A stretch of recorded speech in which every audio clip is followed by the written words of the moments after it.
wasn't on, or it was slightly unplugged or something. Anyway, we're back on the grind. There are no good terror zones, but that's fine. You know, we're going to be doing the Lost City because cool stuff. Oh no.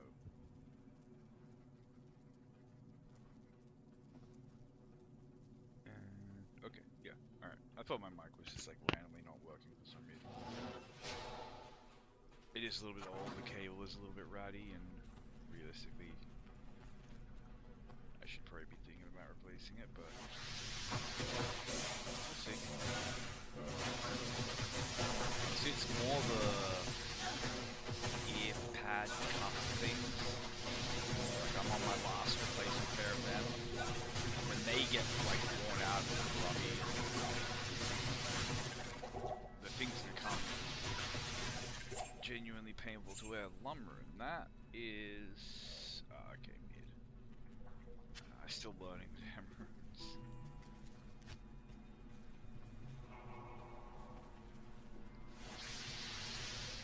Well, I'm like, we just want to like poke them a little bit, get them to come up. Hold on, let me make sure I am on. Oh, I'm on players 3. No wonder these guys are going down so quickly. Probably too late to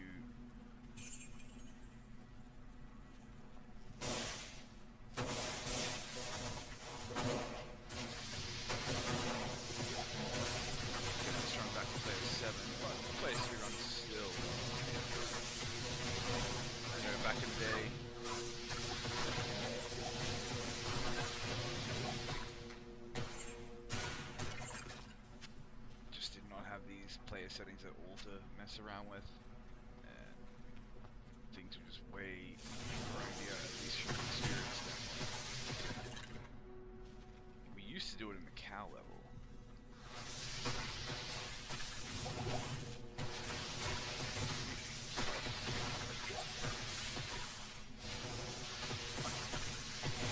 Spacing for frozen orbs all over the dang place. Alright. I think I'm... Yeah, unless you can just kind of sneak in here and get the last boss back. And this is probably not the play, to be honest.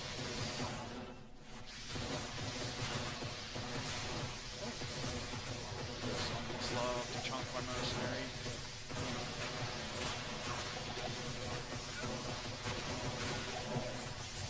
I just gotta keep him from getting like a frog like that. Just can't let him get a proper surround. Oh, and I just let him die. That's fine. He's done his job. When I say I let him die, I mean I genuinely just did a potion. Like I looked down to do the potion. He was dead, kind of thing. Luckily, the stable door after the horse had bolted, as it were. Mana potion, please. Thank you. And I don't know. This super chest doesn't seem to pay like the ones in Lower Kurast, but it's probably because I've done the ones in Lower Kurast many times, whereas just getting to this one takes a little while.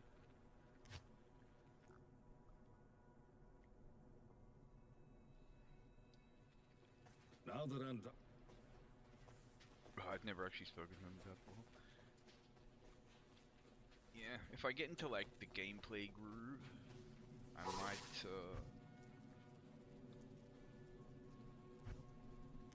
might jump on my barbarian, who I'm leveling up. He's like level 50 in Act 3 Nightmare now, and obviously he's shared stash. Oh, these guys are like, I forgot to get my mercenary back, goofy as hell. So the extra fast zombies, like each mob like presents its own, like you know, has its like, you know, mobs are like risky or dangerous or whatever in different ways. And a surprising amount of sophistication and nuance to like how the abilities play out on different monsters and so on. Like obviously, you know, there are commonalities. Like extra fast are always harder to kite, for example.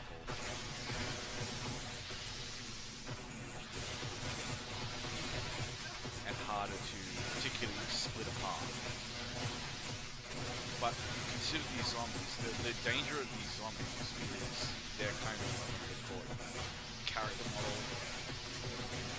3D model, whatever. The number of like,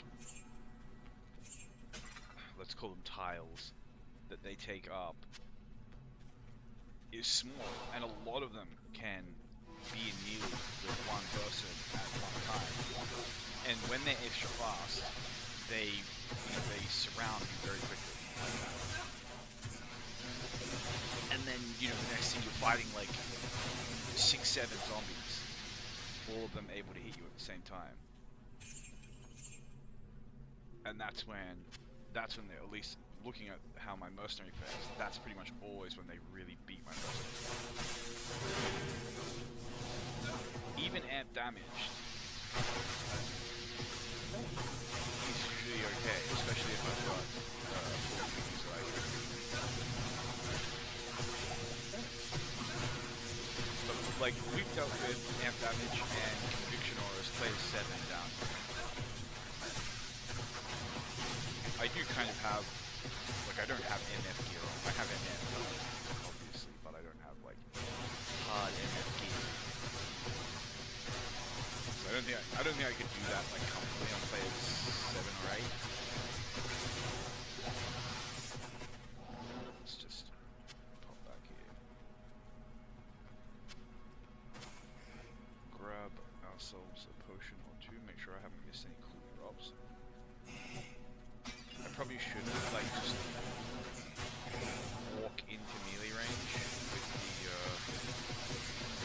zombies while I'm at damage. Something to think about. Something to mull over.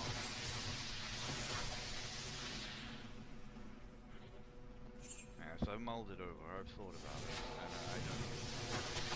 And yeah, so like, the rest of this map, I feel like is very skippable, but maybe there's a better pattern. And like, yeah, I feel like coming down to this chest and like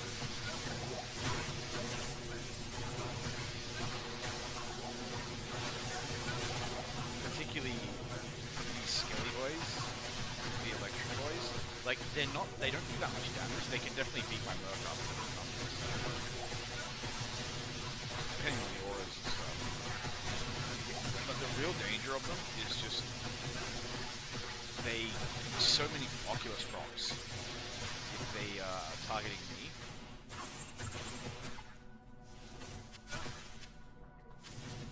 the Oculus procs can be really dangerous. Like, I haven't gotten killed by one yet, but there have been some, like, brown underpants moments due to Oculus procs.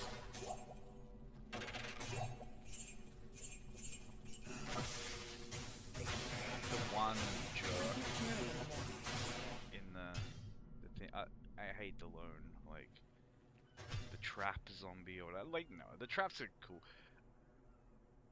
Like, the traps are such an iconic part of the OG Diablo, but I feel like maybe putting them in this game, like, something about, like, I'm such an addict to this game, like, just the basic atmosphere of this game, like, the sounds and colors of Diablo, that, I don't know if I would want anything changed, but thinking about this from the standpoint of, like, if you were making this game today, and, yeah, I have so many of these, and I think it is the gem I just found to cube them. Let me see. Forward Annie. Oh yeah, nice. There's always take extra co. Seems like you can do a lot with co runes. I think it's mainly like hustle and edge that you can do with co runes. let me delude myself in peace.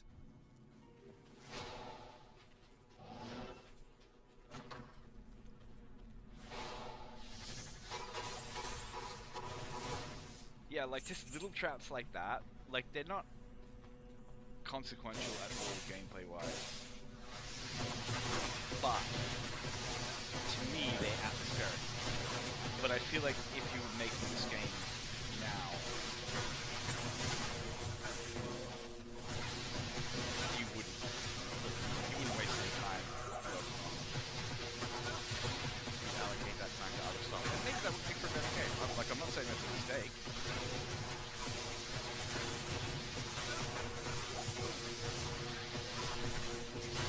Like, I think the way people judge gaming nowadays is very different to the way we used to judge gaming back when I was young, because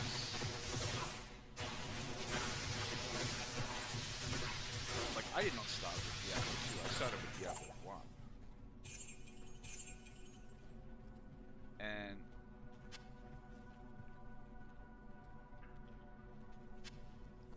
I could be very wrong, but I'm quite certain that Diablo 1 was like the only game of its type that existed, period. Like, there were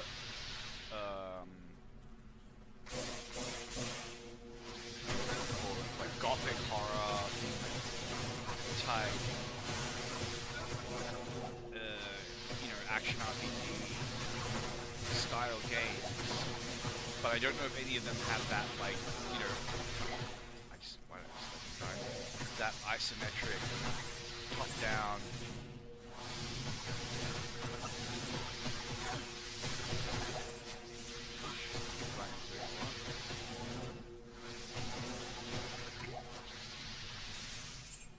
I can't carry anymore. That's an elite base. It's pretty cool.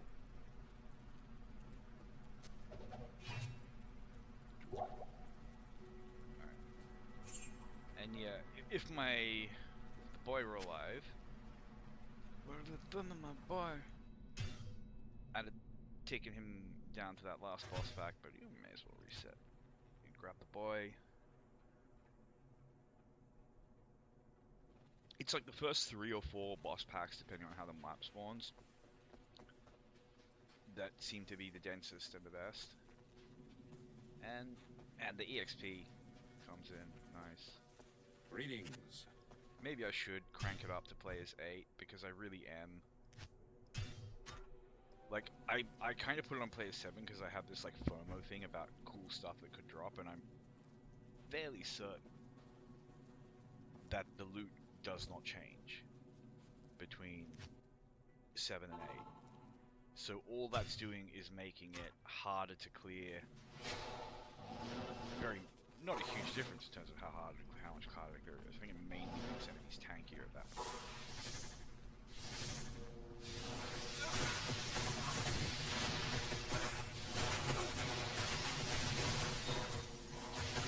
But we'll see. I'll play that.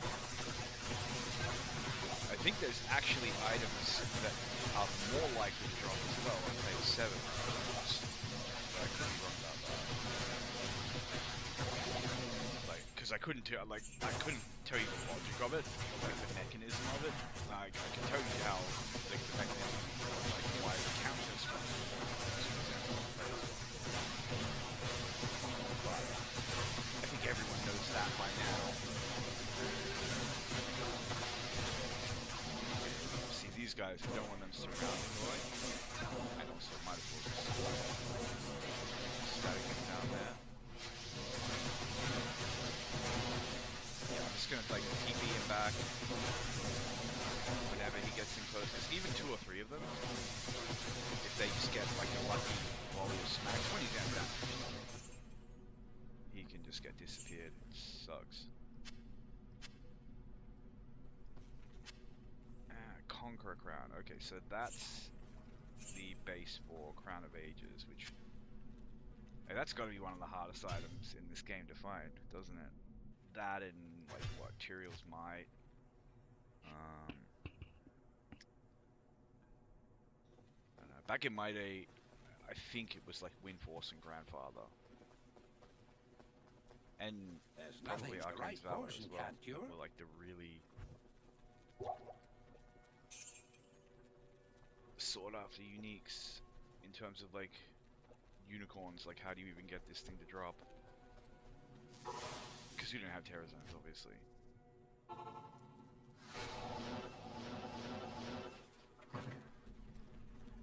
Yeah.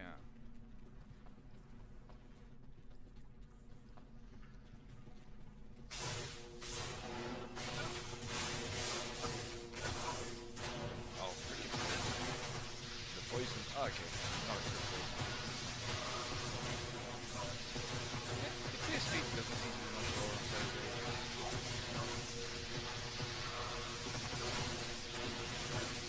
It's weird how like power makes like being stronger in this game like doesn't just you know, it doesn't just make the game easier, but like it just like strengthens and speeds up the entire gameplay loop in like funny ways. I would notice, like if you play a sorceress, for example, and okay, my mercenary just, I could be wrong, but he looked like he just got disappeared, which can happen. They are mine. They can crit. They're also very harmless.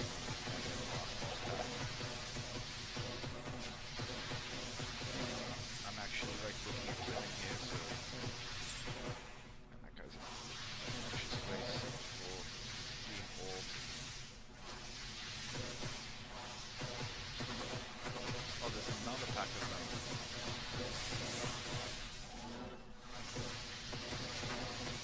So this was the pack that had mine. This like water was so dangerous in hell.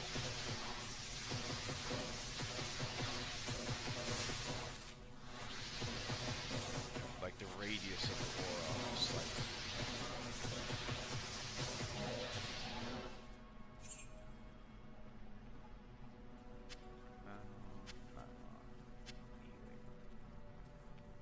thank you, kindly. Yeah, they do seem to kill my mercenary more on players 8, but that's okay. It's kind of his job.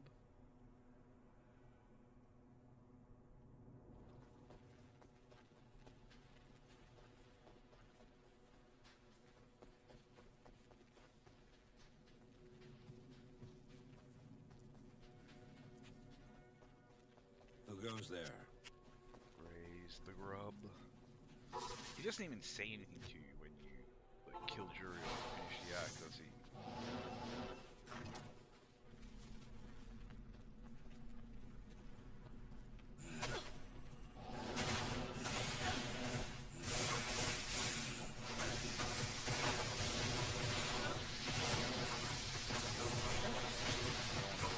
Surrounded right now.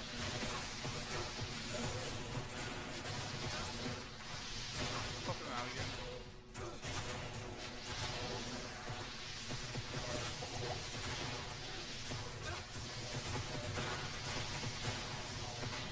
You can play this game so safe. You've just got room to kite as a sorceress. That's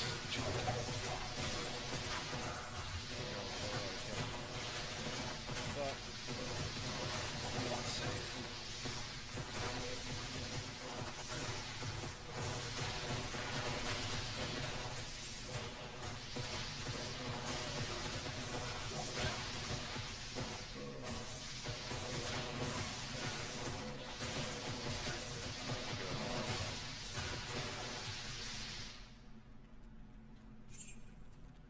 I am overburdened.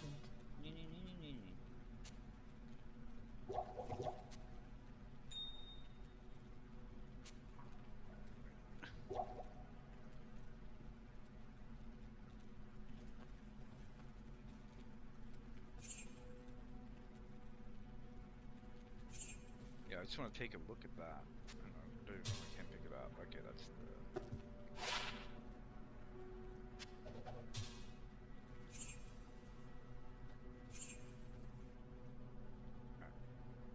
Mana. I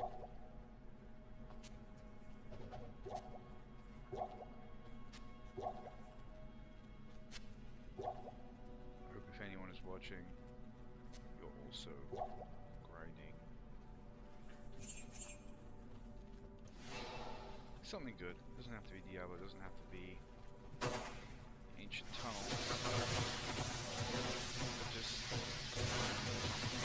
stuff you want. Have this.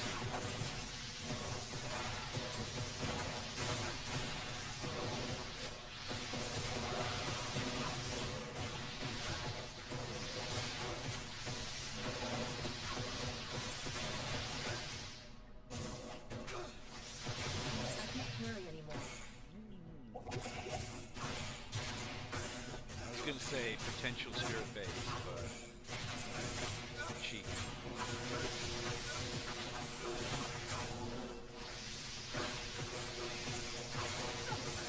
I'd rather my monster just disappear in this mob. So we're gonna do this nice and safe.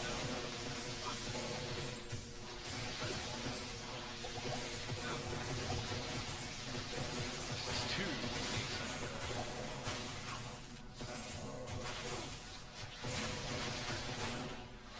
Freaking nightmares. Thanks. I think they were cool. They were one of the zombies found on the low levels of Diablo 1 that like permanently reduce your health if they hit you.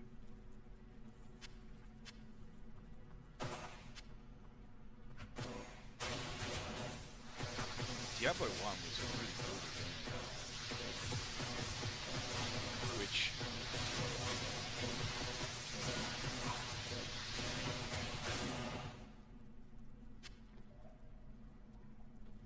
like to me Thanks. that like for Diablo 1 at least, that's what really like solidified the horror vibe of the game. Now, this game had a really good like horror type atmosphere, especially in Act 1. And then it kind of changed and became a little bit more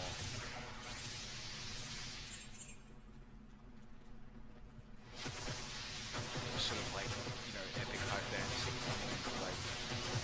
Like it opened out a little bit, I guess, which I think is awesome. You have no idea, like the vibe of it, just the like tonal and visual storytelling.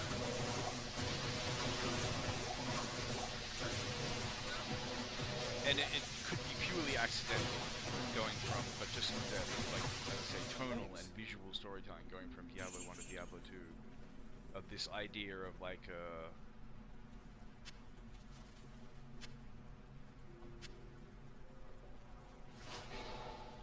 an adventure that sort of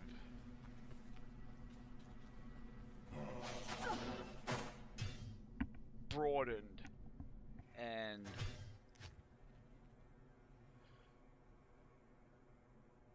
the stakes got so much higher as it broadened.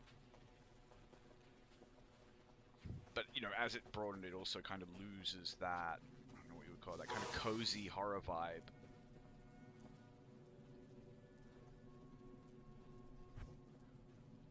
Because I feel like in Diablo 2 specifically, you feel much more like you're an epic hero. And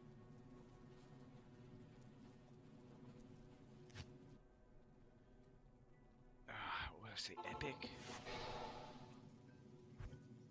I'm really trying to like articulate something that I just kind of feel in myself, and like I don't talk about it, I really hear people talk about it, but it's, as I say, it's like the kind of tonal differences of games like this. Like in Diablo 1, you're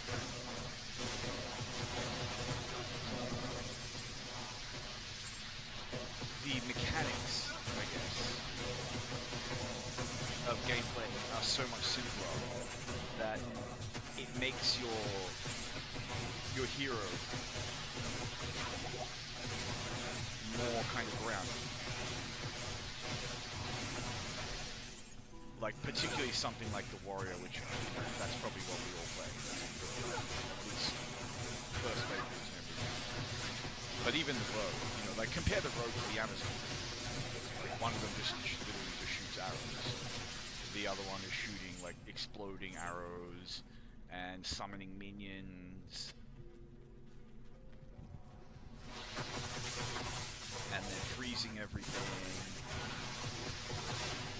And can use javelins or a spear, and, you know, it's more like anime, I guess. Comic book.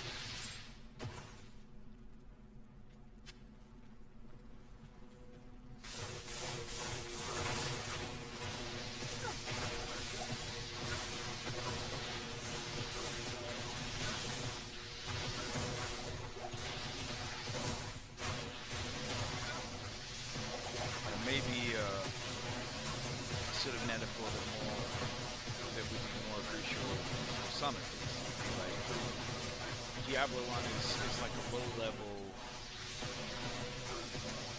like old school pen and paper RPG, like old 3.5 Dungeons and Dragons,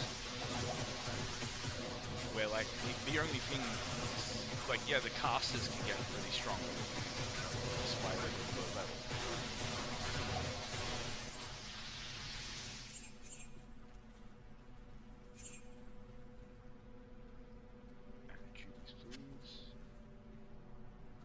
And if you refuse to give Jewies, like if you're just not cool like that,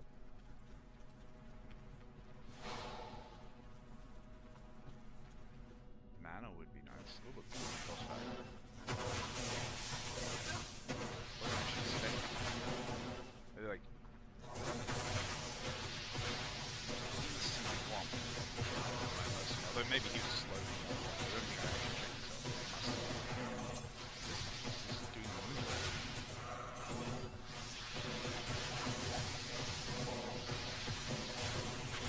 You have Jewies? Or are you just another jerk? You're a jerk.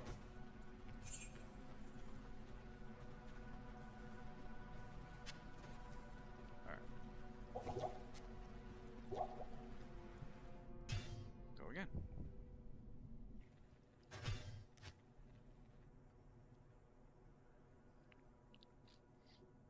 But yes, something about Diablo 1 had this very desperate, back against the wall.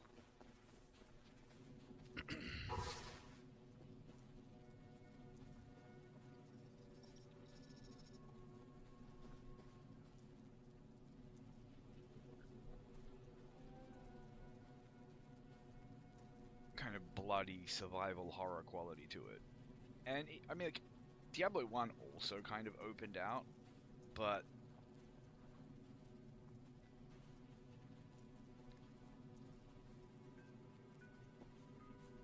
in the sense that, you know, you literally ended up in hell.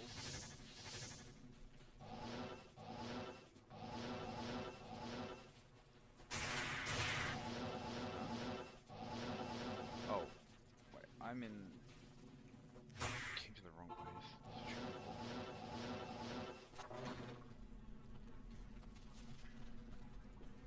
But I never really took that to truly be hell. Like you'd gone to another dimension kind of thing. Okay. You know what? That's just a reset. Like we can do it, but extra fast. The amp damage I don't think really matters with their electric, but just the sheer amount of electricity those chumps are throwing around, it's gonna make life really frustrating. Getting Oculus proc all over the place, and something they had was making them do like a lot of freaking damage. So no sense taking the risk. Not when I'm leveling, and the last thing I want is to die and then have to go back and blah blah blah. But yeah. But even the hell in Diablo 1 was very different. Like the hell in Diablo 1 was this like empty, ashy, dark.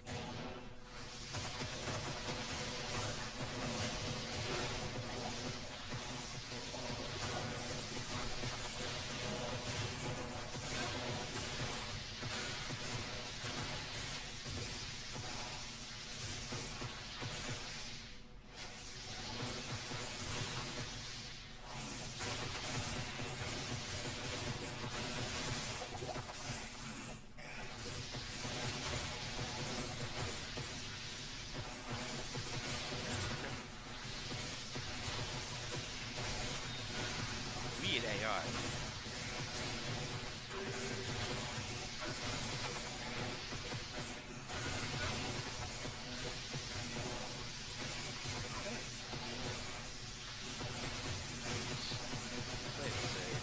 There's no way one is going to chop him down fast. But stinky old amp damage. Might as well just reset it. Come back. I don't want to lose my mercenary for, you know.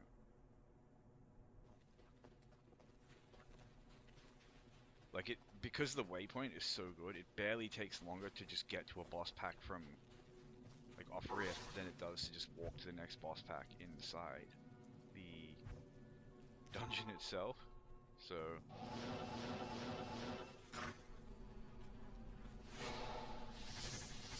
I should remember to keep him enchanted. I've got a good amount of skill. Blessed aim. So dangerous, especially on these guys.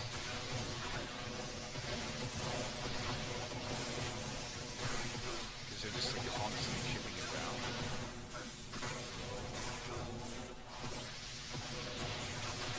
It's hard for the potions to really stick you up, but they don't have Yora anymore. That's... Oh no, it's a normal. Alright, I thought that was like the big boy. Pretty cool on base.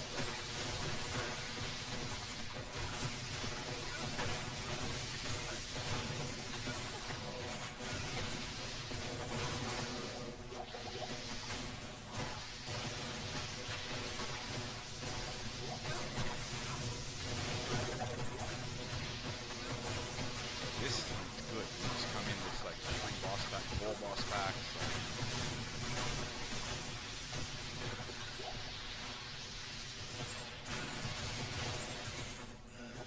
And these boys can drop all sorts of like amazing stuff.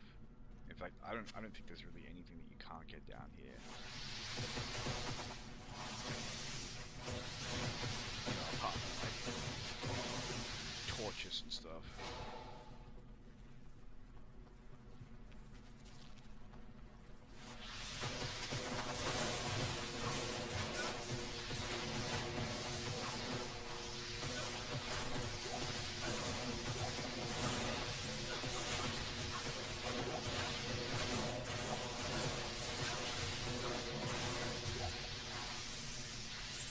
But this is like in-game for your Frost Sorceress. Oh, and another. Cool. And wow, the game is like not letting me play. It's so weird. Like I know I got hit. Listen, hit recovery combo. I think I just got hung up on a wall or something.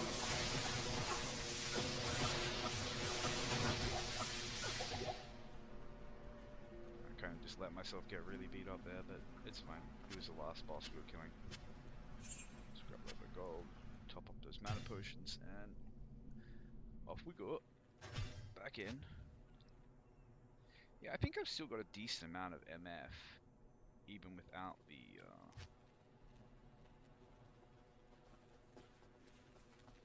Yeah, it's 300% MF on, you know, what I would call like the leveling setup. Sorcerers is so freaking spoiled, like the stupid shit they can do. Like, so this is a quick gear check if anyone's interested. Nothing special, nothing amazing. I think the perfect frost facet in the Oculus, pretty neat. Pretty neato. But, you know, it is what it is. It's just a kind of, I think this is a good roll on a Viper Magi. It only goes up to 35. It's a good roll on the Viper Magi. The Shaco's always cool. I haven't put a Topaz in it yet. Maro's is always nice. I thought this was like the lowest roll, but yeah. Apparently it's a decent roll. And the rhyme is, you know, very basic. And then on weapon swap we've just got another rhyme and the Blade of Alibaba with a couple of just really, really trashy jewels in it that collectively give it an extra 14% MF and some lightning res. Something. Not terrible. So yeah. Not the worst gear, not the best. The good thing, a lot of the MF comes from these charms. I'm such a little grub for the MF charms. Yeah, we got a good number of MF charms that aren't, you know, like gross to hold, like a 3% grand or something. And some of them even do other stuff, which is always Alright, you know what, how about I like buff.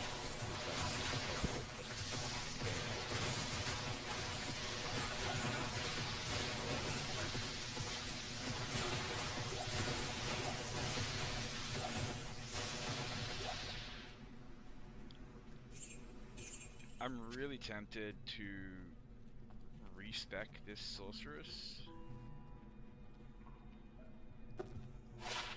Always like to check rare gauntlets because they can have some like potentially god tier stuff. The fanaticism might be a little bit too spicy for us now. On the rank level, but although it's more of a convenience thing though, like mercenary. But if there aren't a lot of like melee enemies in the fanaticism aura, then not a problem.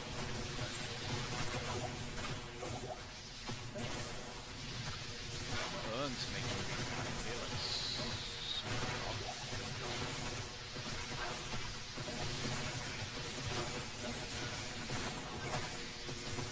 I got so many rubies in my stash, and like any time you farm low grass, you can so easily just get an entire stash full. My problem right now is that I genuinely just need a healing potion like for myself.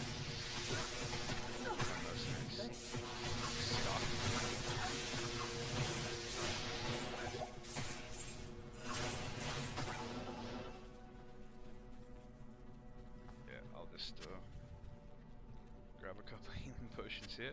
It was a surprisingly tricky fight, and so much of it is just positional. Like, Thanks. it's these urns. Just made this mob absolute like arse to fight.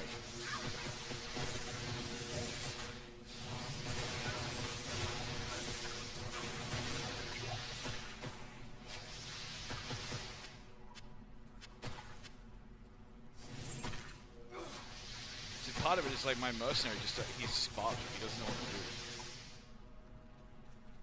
Like the urns just break his AI. It like completely stiffs your ability to move. It's super dangerous, and it's not the kind of thing that like you immediately look at and think, oh hell, that's way too dangerous for me. Like a fanaticism aura or something that just immediately makes you think, oop, I'm out. Hold on. I do actually want to ID this because I don't see these very often. And you can get some pretty cool magic affixes in this game, like cruel.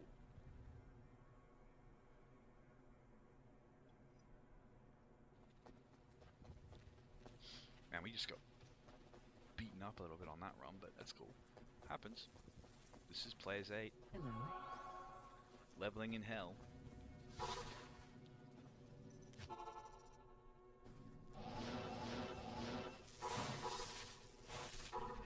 I love that you can TK yourself into a dungeon. Silly.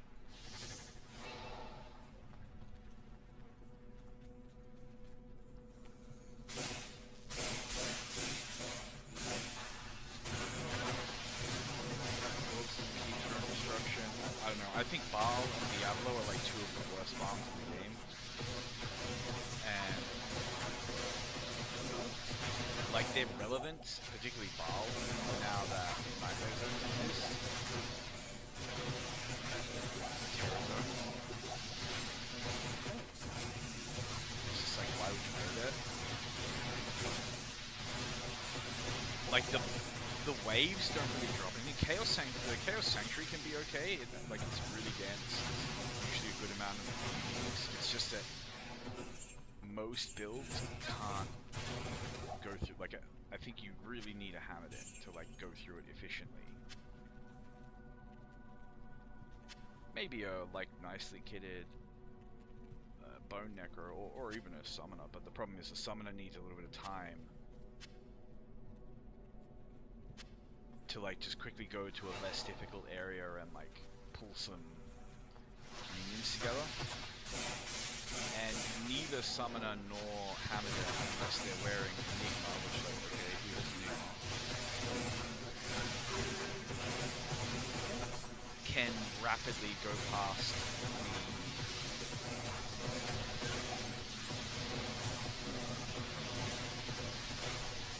the River of Flame.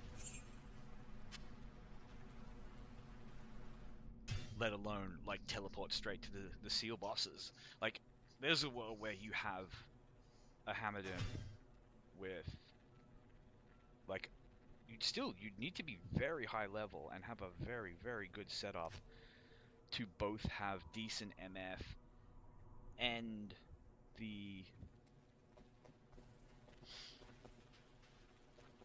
just to sustain the tankiness to actually be able to like risk teleporting straight to seals, rapidly just kill the seal bosses so that it nukes everything in the sanctuary. And then Diablo himself, who I guess you smite down.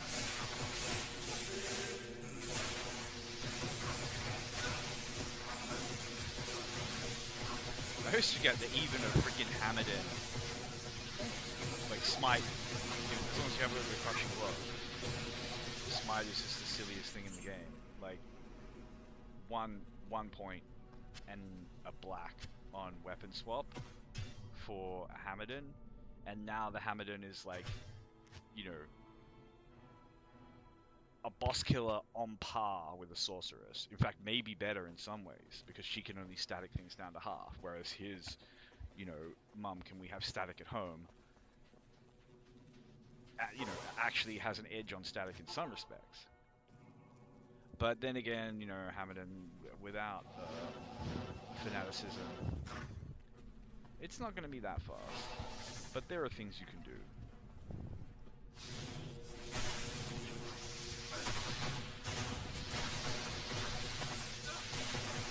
It's not like the hammers are bad at killing bosses. It's just like, a couple of smites with good crushing blow are so good for just chunking the boss down initially.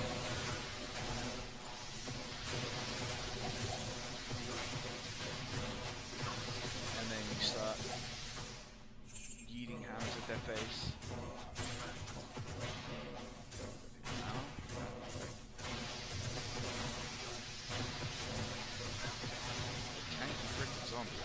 Layer 8 zombie. Zombies are tanky son of bitches in this game. They have a lot of like physical resistance stuff. It's very quiet. I wonder if that means like all the bosses are stacked up somewhere else. Usually I just reset at this point, and I probably will when these guys are dead. Are they Saigon?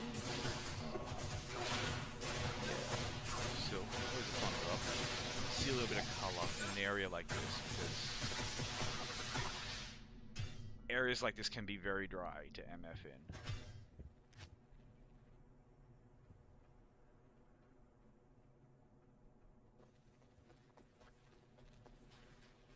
Like, you can genuinely just get nothing for like many runs, and then the thing that breaks the run up can be something like, just because they can drop really good stuff doesn't mean they don't still drop, like, the boring same old stuff that you don't want, have no use for, and you've seen a million times. And the range on static is such a huge quality of life in those regions.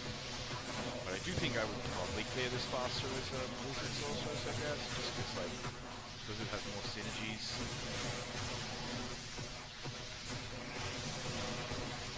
My skill tree is Frozen Old Hydra, and I probably have too many points in Cold Mastery. Why am I? Yeah, see, the Hydra's not very strong, but then you can have a lot more than that now.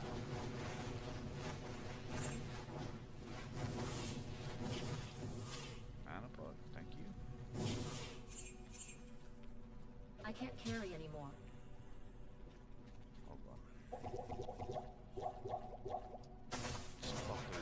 I just want to take a look at this. Just seeing what they pick up. Jeez! Leave my mercenary alone for just like a second while I'm looking at the hammer, guys. Come on. I was thinking that could be a black face, or like a 911 or something, but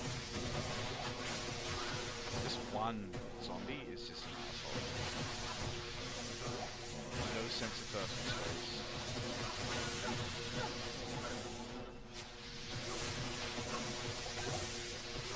No sense of what isn't appropriate in social situations. No interesting way.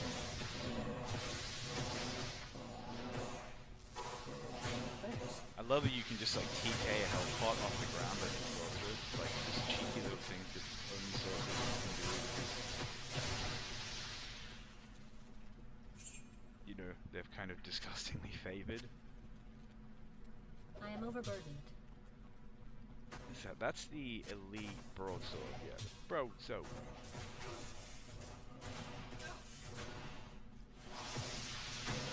You're a minion, so you. And then I want to grab some. Mana potion would be nice.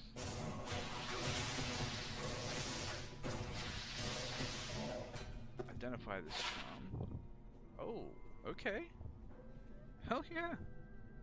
That's a really nice freaking charm.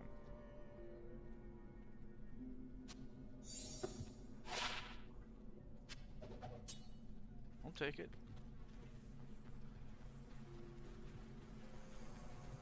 Like, I would have actually been like, ooh, it was just a sharp small charm. But with the big life roll as well, hell yeah. Like, I would very happily just fill my inventory with them. This any melee fighter. And yet, the funny thing is, like, resistances in this game, particularly in Hell,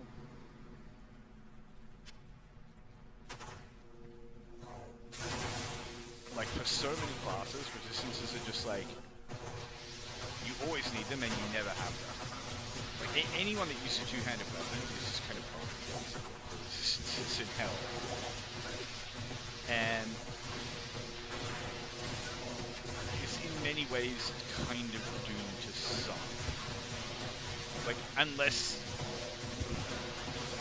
something about your kit is just completely busted or like super strong, like a Frost Amazon, like they have the best CC in the game.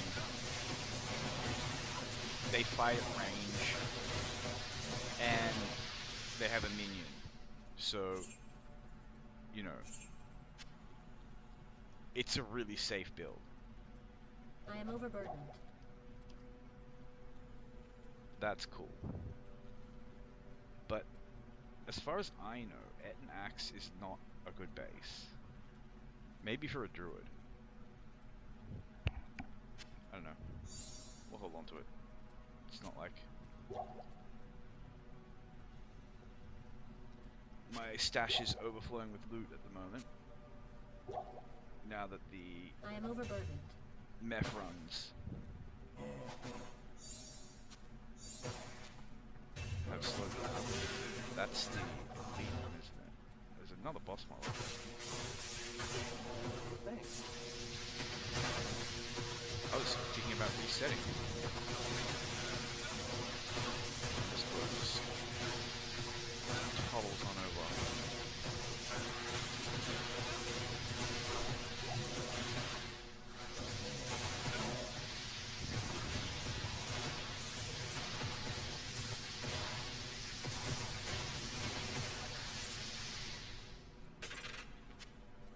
The trap sound! It's just talking about traps. Anyway, now we reset. But yeah, it's like you got like the freezers on, the ice bows on. Pretty strong build and pretty safe build, despite the fact that your resistances are going to be completely bought. Hello. Because, well, you're just a billion miles behind everything, keeping everything frozen, and you've kind of got a Valk and a mercenary holding the line. So, you know, but still, it sucks. Like Lightning Enchanteds have you doing the brown pants dance.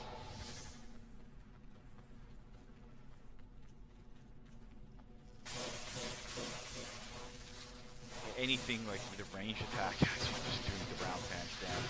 Because in Hell, everything's in spectral.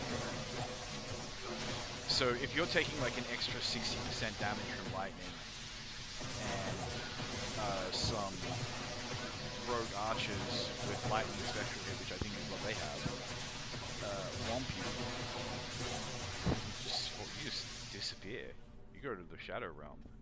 I am overburdened. Always cool to see gold. I'm pretty sure that's Kinnemil's all, which is... Oh no, it's the Patriarch? I can't.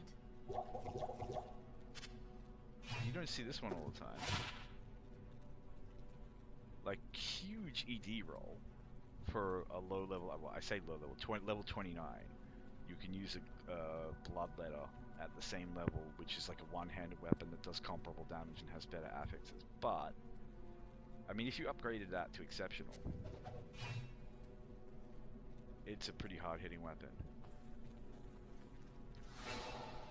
But I don't know. It's not like it has some really fantastic... Thanks. Hold on. Let me just Thanks. heal up my mercenary. Oh, he's just not... He's been crit poisoned or something.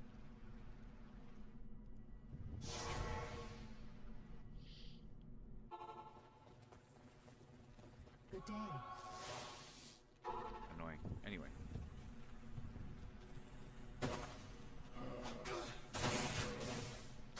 They just normal and bomb. Might as well kill them. Get the EXP.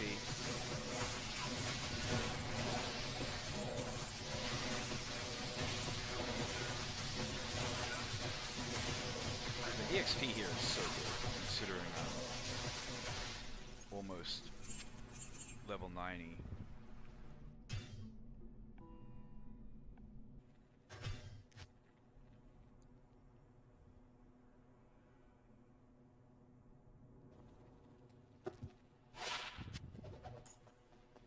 You could have been a skiller.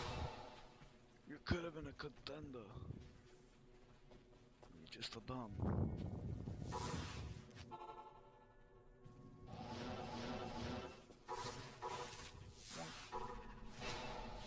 Yeah, try to remember to pre-buff. Like, it's just helpful. He gets a crap ton of attack rating. Like, I've only got 1 point in the chat. Like, the plus skill gear. Well, let's just take a look, actually. Hold on. That's 100% more attack rating. That's a chunky aura. And conviction aura. Like, this is one of the reasons why a conviction aura is so dangerous in hell, because of those spectral hits. Like, you know, you think, oh, well, conviction aura on melee enemies doesn't matter. Well, yeah, it does. A, it reduces defense rating, which, okay, reduction of defense rating is not as relevant as level difference, defense rating, but it is relevant. And there's a level difference range at which it is, like, super relevant. Like, if you're, like, the same level as the enemies you're fighting, then it's kind of at its most relevant, I suppose. Another Colossus Sword. Always cool just to ID these. Because I remember the days when we were looking for cool Colossus Swords. Like, deep in our hearts we wanted cool Colossus Swords of quickness. But we knew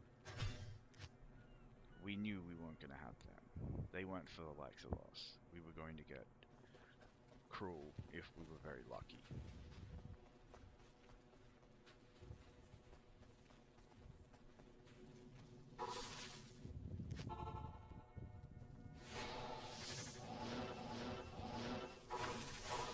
Whoop, whoop. Oh, please enchant the mercenary. Man, the auto aim on enchant is so annoying sometimes. But then auto aim in this game in general, like monster targeting, it's really not good compared to the OG game.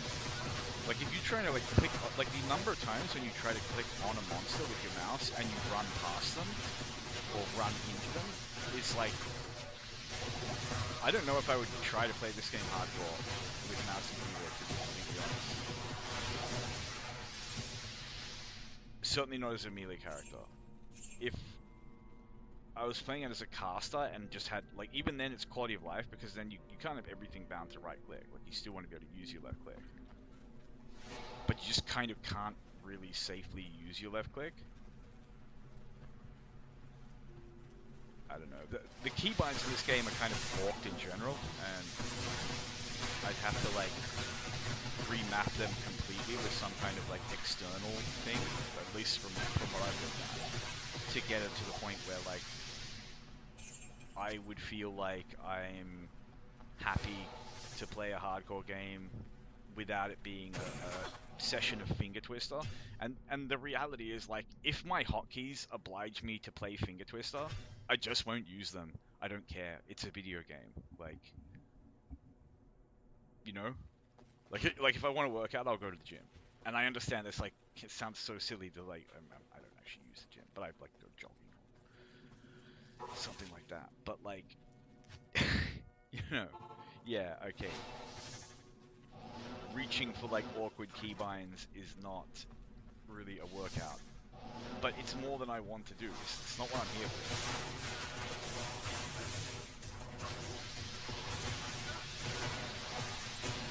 Like, this game with really good keybinds should just be about, you know, simple point and click decision making, reaction time, and game knowledge. As is, this game is, like, weirdly mechanical because the keybinds just suck so much that, like, doing things quickly and smoothly obliges me to, I don't know, it's like doing a guitar solo or something. It's just needlessly complicated and annoying. And it's exclusively because of having to constantly, like, shift position of my hand. So it's like, if I want to heal my merc, I have to, like, twist my hand around one way. If I want to, like, hit this skill that I rarely use, it's twisting it around the other way to get it all the way up to, like, F5. And I know people put those binds on, like, QE, but that does not change the fact that everything in this game revolves around shift. And because, you know, that's how you heal your mercenary. And as far as I know, you can't remap that. And that's fundamentally, that one thing is so annoying. That one thing kind of breaks everything. Thanks. Thanks. But I use some kind of external program to just fix it if I ever do want to do hardcore or something. Because I know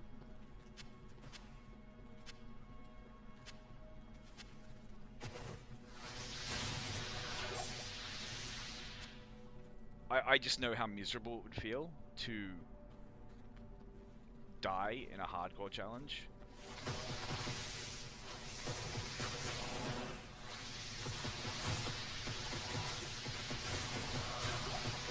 In just some really stupid situation where it should have literally just been like, press a button and you'll be fine. But press the button a quarter of a second later because you were, you know, twisting and stretching on the fucking keyboard.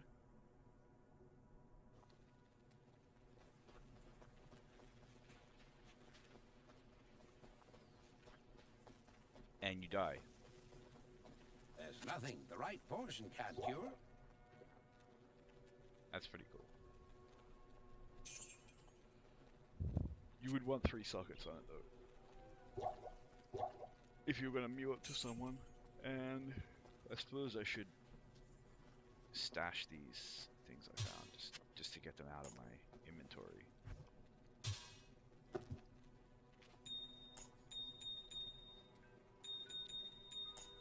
Wait. At least put them in the right tab. I don't care if they're in order or anything.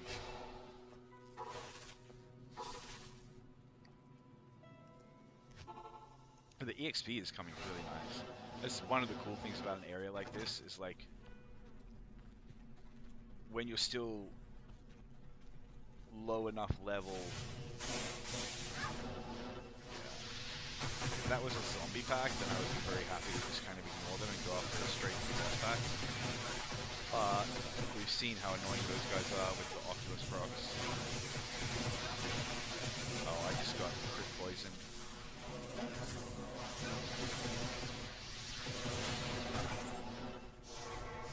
God, the crit poison in this game is just so stupid. Like, see how long this stays on you. Like, anything with a timer just gets stupid in hell. And I understand it's like, okay, yeah, hell's supposed to be really hard. But to me, that's just like, it's just forcing you to go back to town, which is not a fun kind of... It's like, it will punish you if you don't, and in that sense, it kind of creates a little gameplay conundrum.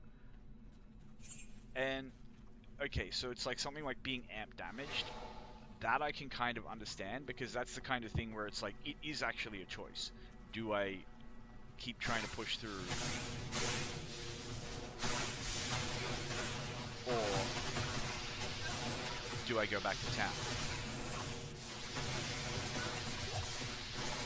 Sometimes that doesn't get punished at all, because it can just be like, well, I'm amp damaged, but, you know, all I'm up against are like horror mages, for example. It's just one more minion pack of horror mages. I'm gonna go grab them, and then we reset or something, right?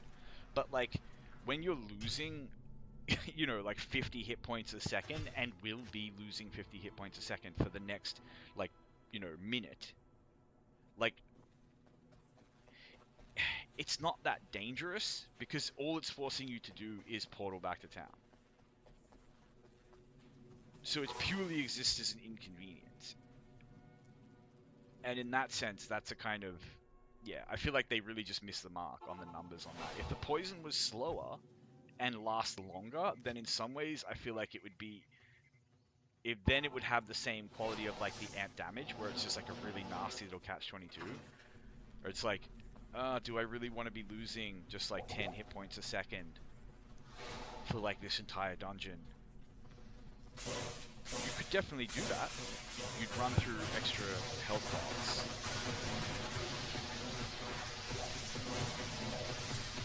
And it could potentially get you killed, because there's a world in which, like, you know, you're really trying to, like, spare those health pods because you've been constantly taking that DOT and you're using way too many, you know, and now, like, you're low, and you just, like, the poison gets you a little bit lower, and then you get tagged by some lightning or something, and it just kills you.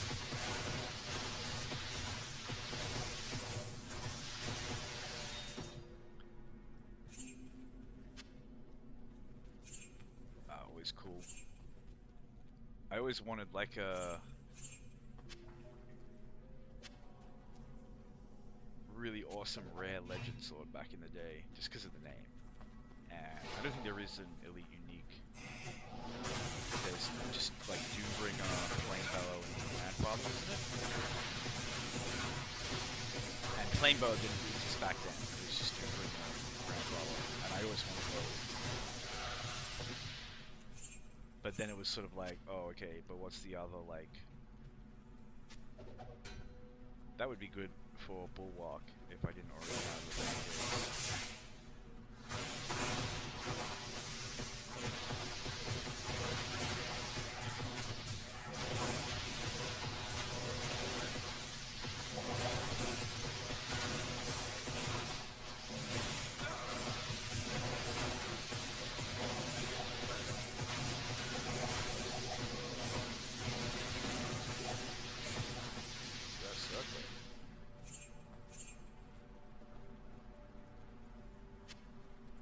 Always a super sexy find.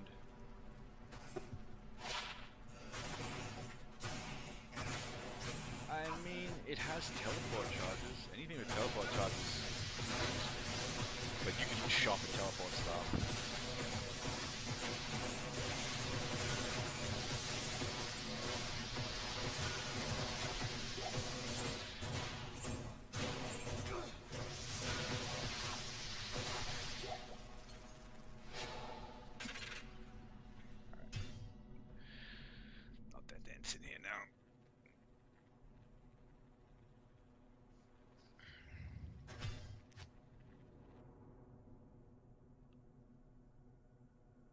Coming up on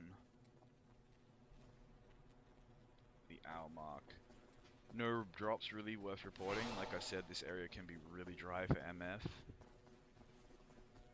but just really nice EXP.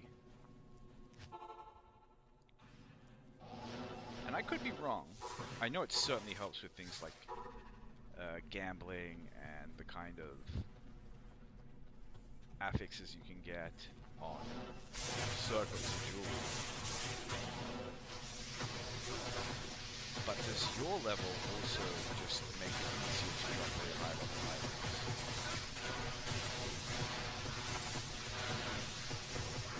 I wonder about that. But your level does help you. Wow, this guy's immune to everything, and he's already up. Become mercenary, kill the player's 8 monster. Oh, he's stone skin as well. He is just immune to everything, apart from the bone spheres.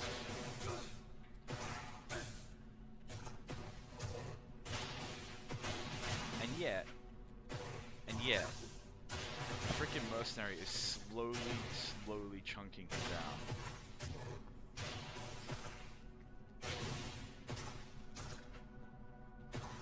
Very slowly.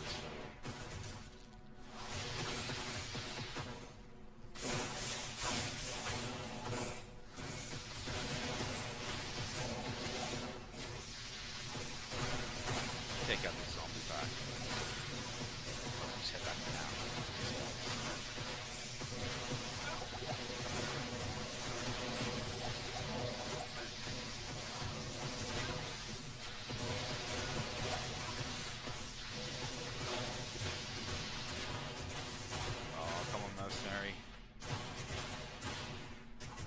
Getting lucky procs on the bone spheres, and bro dropped us a unique, I can't carry terrible anymore. unique, fucking Griswold's Edge.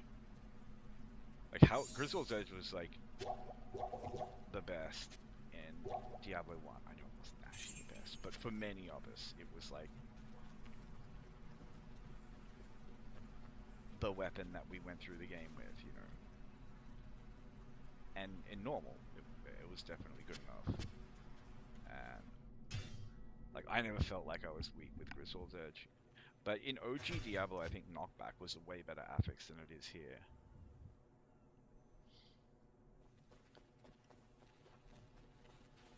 Oh no, this is Black Tongue? This thing's actually kind of rare. Like you don't see it very often. Not a very good item. Like at level 26, you would definitely want to be doing better than that, especially with a two-hander. And it's not like it's rocking some really cool affix of Crushing Blow or something.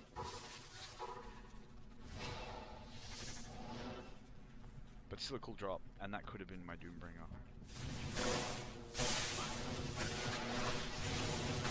Oh, these guys, Oculus procs, so dangerous. We need to split this mob up a little bit. Oh, and cursed. You know what? That's just a reset.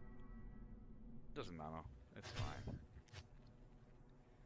If I were here just to MF, I would try to push through them, which is probably silly because the more you kill, the more loot you get. So spending ages picking apart one particularly gross clump of boss packs is not really a good way to use your time. But I don't want to risk getting killed.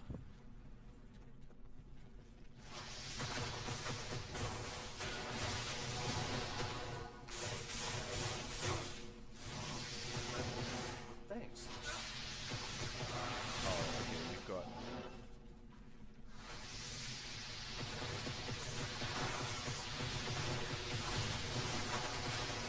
Conviction Aura with skeleton mages. But this group was way easier to pull apart.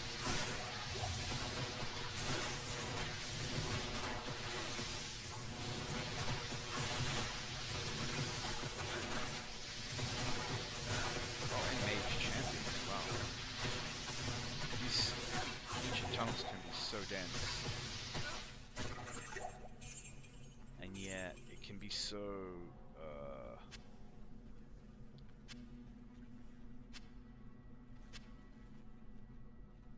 dispiriting to do the runs in here because you can't just get nothing for run after run after run in terms of like not even a little bit of gold to keep you interested, something to identify.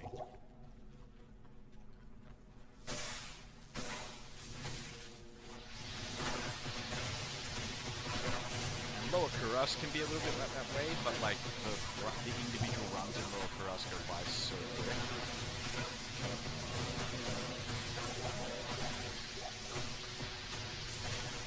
Actually, since I have this on Players 8, I should probably go to Lower Kuras every new session, just pop those chests, and killing the mobs that are there, because they're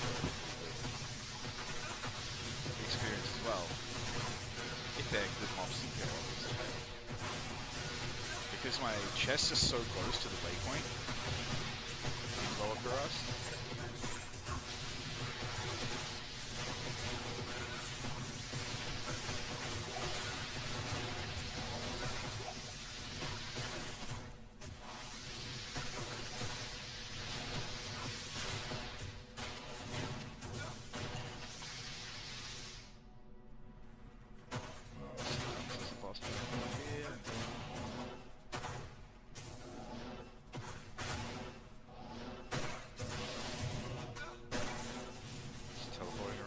Cheekily looking for the boss pack, but nothing.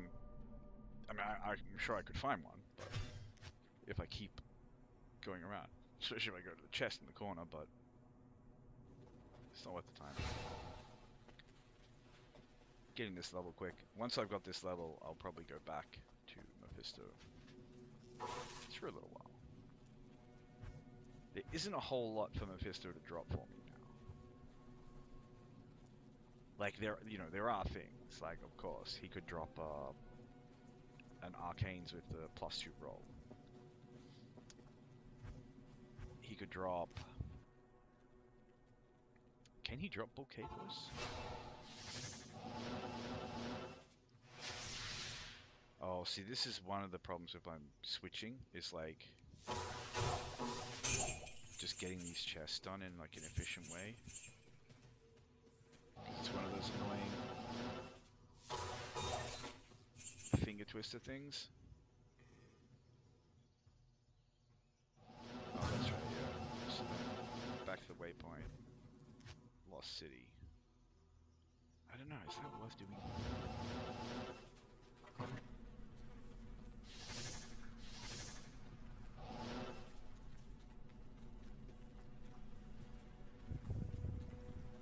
Oh, why? It's empty.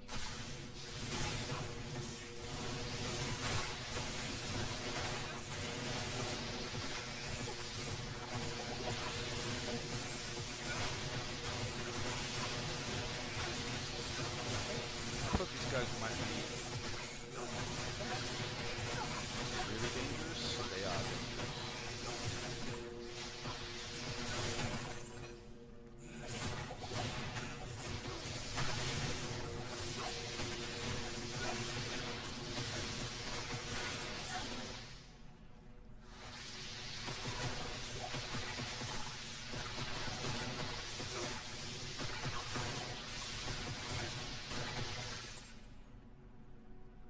Good thing they dropped a bunch of healing potions.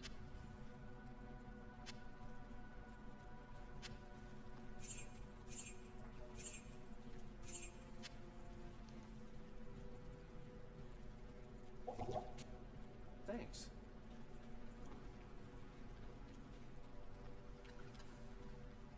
Minions.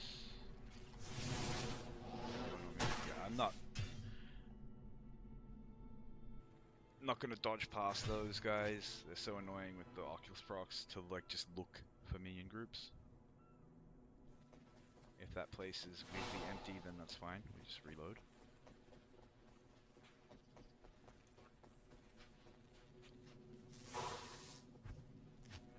It's like, sure, I am here for experience and I want to kill mobs, but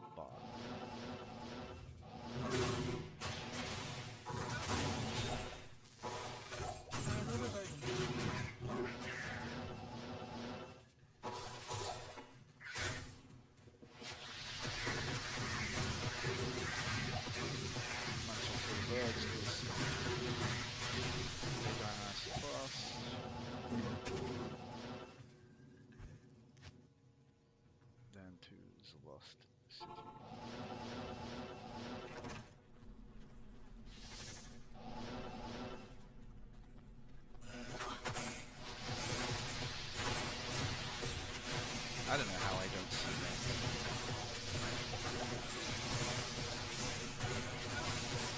don't know if it's just that I'm not paying attention. I'm just not used to stuff being around that.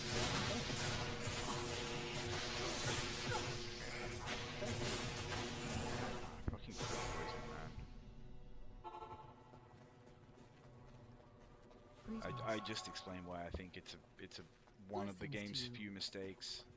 Welcome to my shop. But I also think I don't think it's a flaw of like intentional game design. I don't think anyone actually ever sat down and thought to themselves like, oh, okay, we should make, monsters able to like hit you with the poison that is like so debilitating it forces you to portal back down. But I think the reality is it's similar to the lightning problem that Diablo has. It's just a scaling issue where like I can't carry anymore. the way they scale things between normal, nightmare, I am and hell overburdened. just means some things become really silly I can't carry anymore. and don't work the way, they don't work right anymore. And for some reason this place is just like empty, and now we just have like the most hideous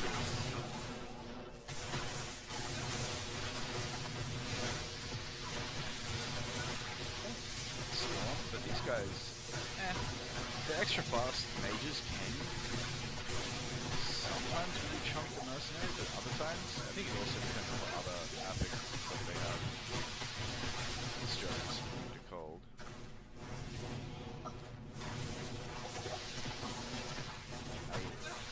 There are times when I genuinely hate the Oculus,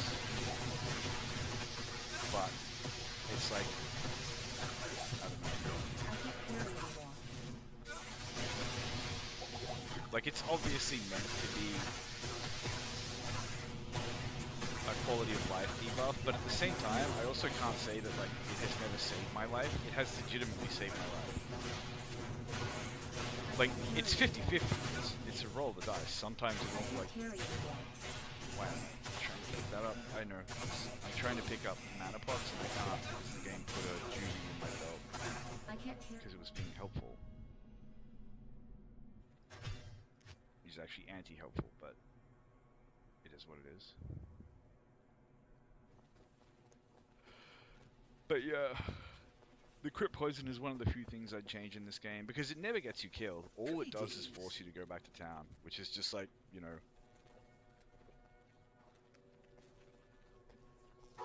not to sound like snide or glib, like, ooh, my opinion is fact, but like, someone please explain to me how that isn't just a mechanic that stops you having fun. And I know some people say like, oh, the fun police mechanics. Like, the problem is that like people use words to mean things that the words don't actually mean. Like, someone will say a group of monsters are the fun police because they have some mechanic that's really frustrating to deal with, or really complicated to deal with. That doesn't mean it's not fun. Like, dealing with those like combat conundrums is part of the fun of the game. They're saying that like they're preventing you from having a different type of fun, which is being able to just autopilot your way through because you're so strong and blah blah blah blah blah, and just kill everything and enjoy that like hero events. So there are things in the game that stop you having that kind of fun. But when I say stop you having fun, I mean stop you having any fun. Like, you are not playing the game when you're in town running to the healer to have poison removed from you. I can't carry anymore. And I forgot to stash my gold. That's fine. I gotta get rid of that amp damage anyway. Now, the amp damage is a perfect example of something that is an actual conundrum. You can play through a dungeon with amp damage on you. Okay. I guess I'll have to gamble something. But yeah, you can play through a dungeon with amp damage on you. Greetings.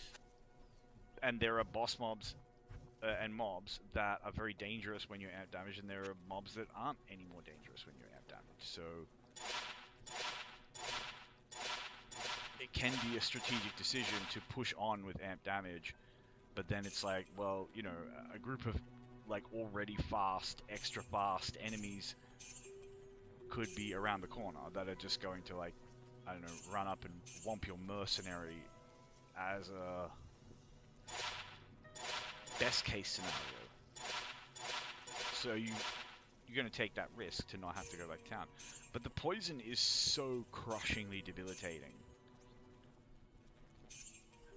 that even if you genuinely say to yourself, like, stubbornly, no, I'm just going to keep pushing. I guess they're trying to force you to carry antidotes, maybe.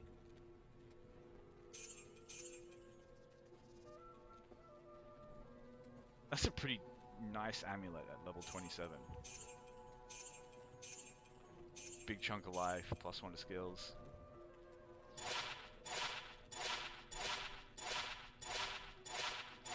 I've definitely worn worse. The game seems to be being very stingy with the rares. But, it's RNG. I think it's like a 1 in 10 chance.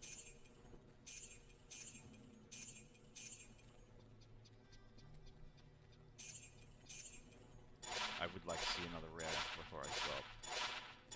Because it's definitely being a bit stingy here. Or maybe it's just that the rares I've gotten are so unmemorable like this.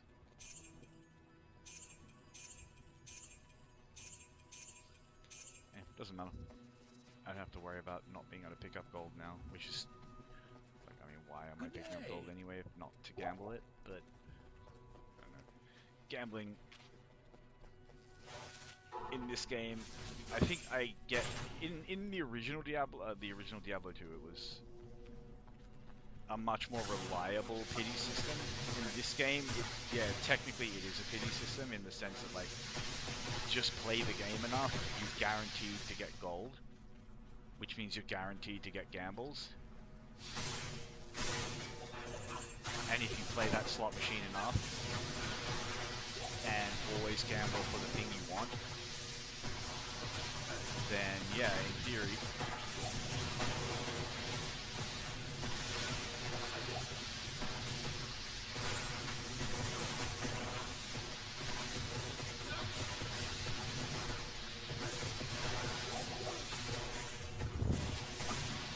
but it's still cool. I love gambling. Because, yeah, the odds of gambling in leagues are like 10,000 to 1 or something. But the odds of gambling rares are like 10 to 1.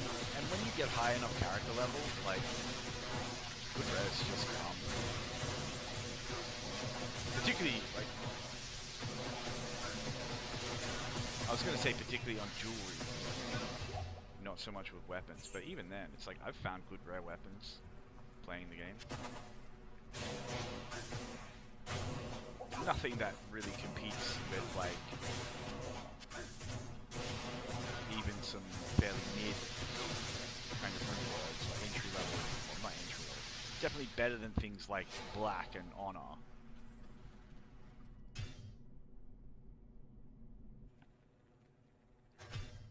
You know, like I found a rare sword the other day with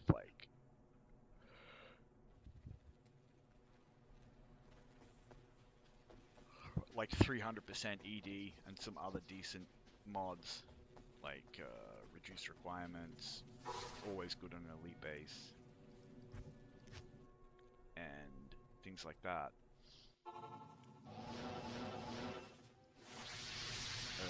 I'm so used to just right-clicking on them with the setup.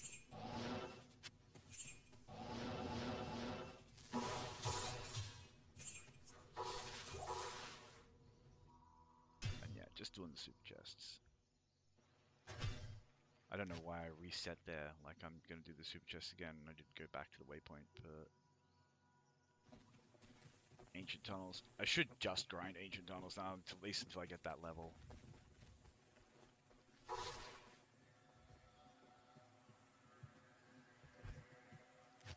I would prefer to roll a 2-chest Lower Kuros map.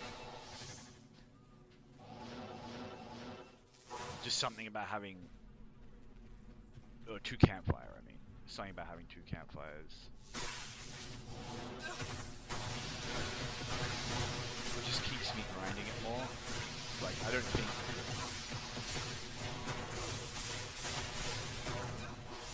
the positioning of the campfires are good.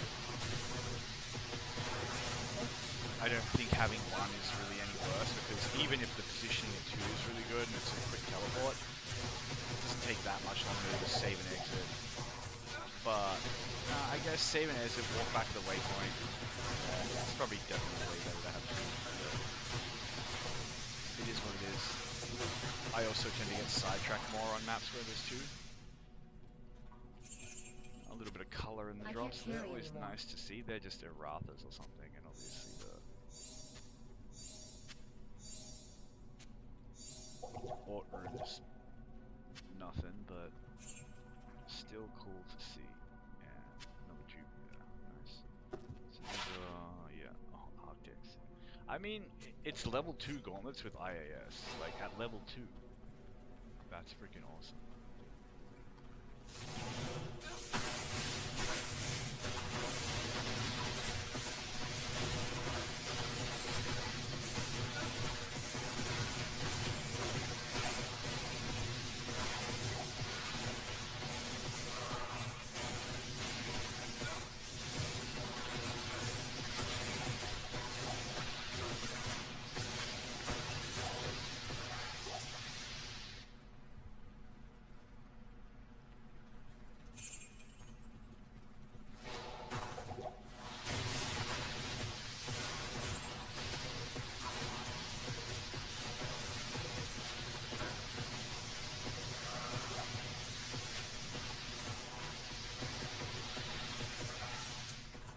Been getting into running lately, which maybe not the best long-term health plan at my age. I'm 40, by the way. For most of my life, the kind of main thing I've done for cardio is cycling. And I'm just kind of at this point where I'm like, I don't want to have to like cycle halfway across Sydney, because if I get fit cycling,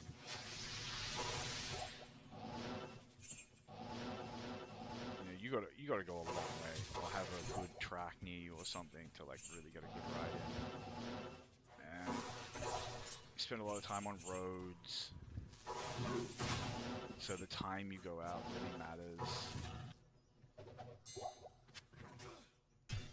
Anyway, if I lived near a good bike track and it was like really accessible, would love to do that. But then it's also like, I don't know, whatever.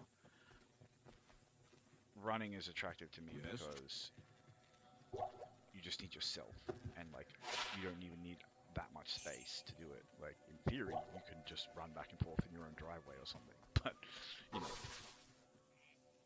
go down the end of your street and back. There's a park at the end of my street, so how did I not go to the Lost City? Whatever.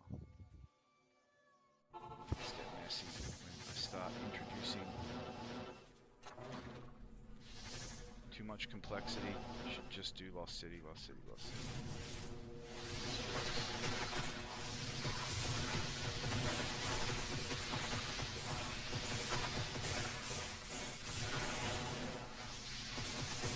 Teleport, just for repositioning the mercenary, is so good in this game. Because the mercenary is such a good tool, but you have no control over it, and it has jump to the right. So just being able to like physically like take him somewhere else like that, just pick him up and set him down, is so strong. Like I see why Enigma is kind of like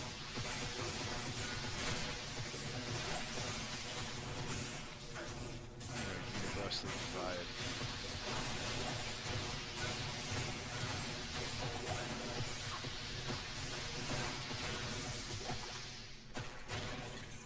I mean, I think if you have like a Hammond or something who can teleport, you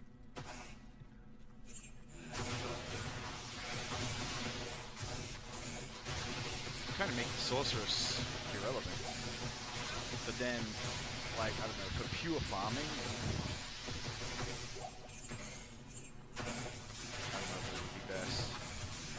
would also depend on where you're farming.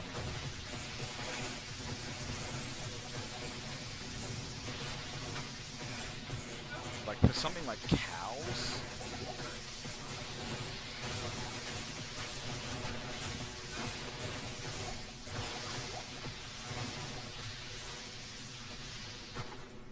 it's the Lightning Fury Sorceress. Lightning Fury Jab or Nova Sorceress maybe. Lightning Fury almost certainly safer because tanky, you got a shield, blah blah blah, and you don't really need teleporting cows. You're always 5 steps from the next mob. But yeah, I really want to get a Lightning Fury Zon.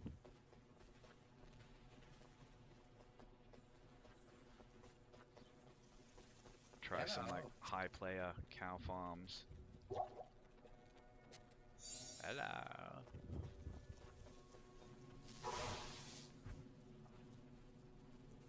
But questing through the game, in this game, it's not what it used to be. Alright, why did I go? I had made up my mind that I was not going to do that. I can't carry anymore. What am I carrying?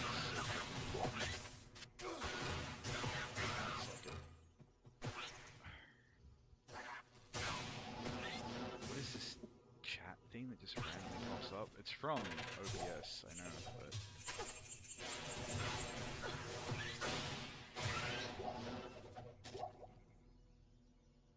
Yeah, see, this is, like, it's just muscle memory for me to save and exit off lower and then I freaking fat finger the Kuras docks. Oh, that's fine.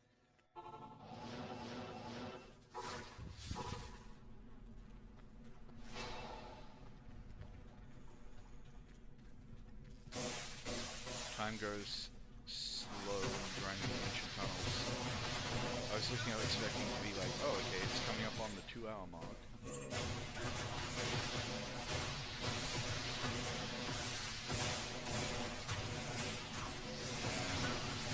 It's more coming up on the hour and a half mark. Which is like, I wouldn't say this is painful or anything. And I have had 2 really good drops now.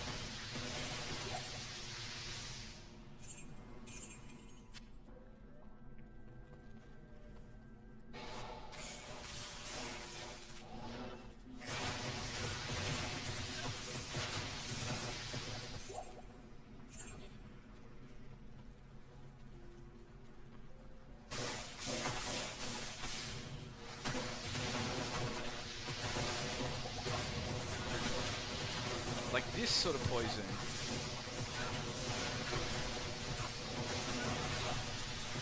I don't know, maybe that sort of poison isn't enough of a threat.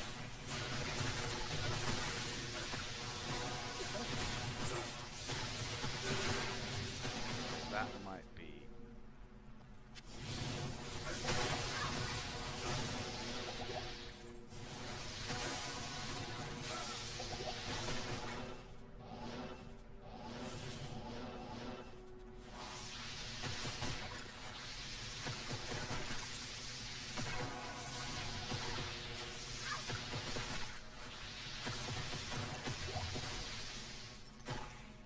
Just as I say it.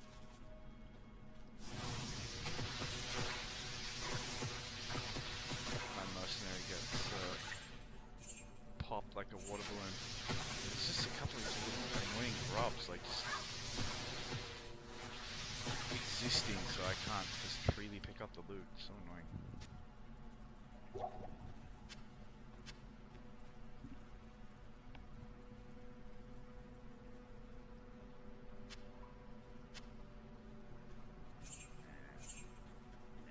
Drop a mana potion. Oh, actually, they did. They dropped a couple. I was gonna say they're just jerks, but they're actually okay. They're alright.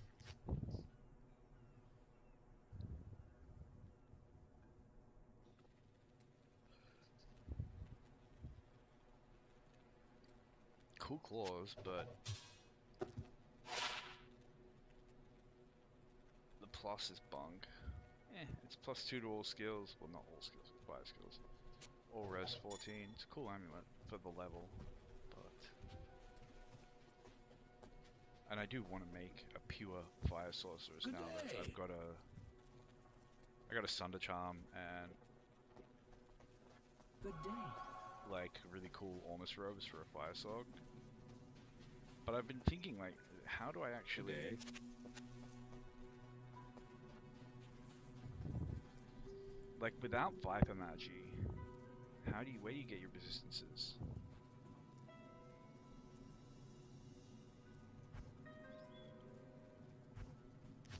And I was thinking, I guess, what, like Rhyme and Kira's Guardian? But then where do you get your cast rate, Mage Fist, Oculus or shooters?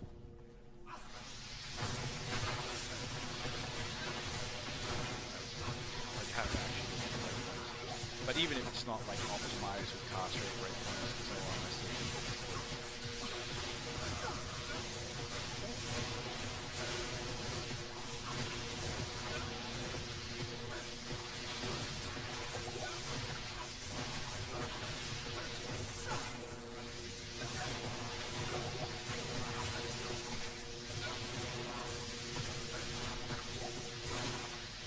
The mobs are so RNG in this game, particularly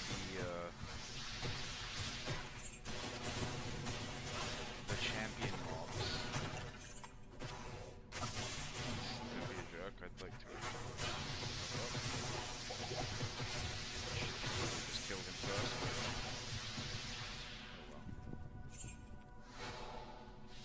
I'm not too worried about one of them killing me. I do have 1,000 health. It's a decent amount for a sorceress.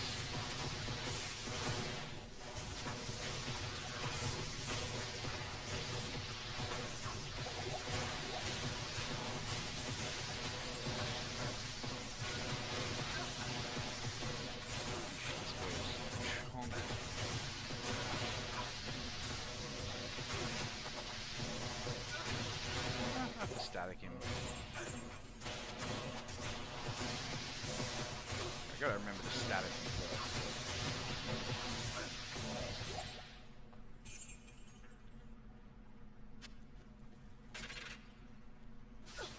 Bloodmore and Denethor. There's so many cold immunes there, it's just not worth it.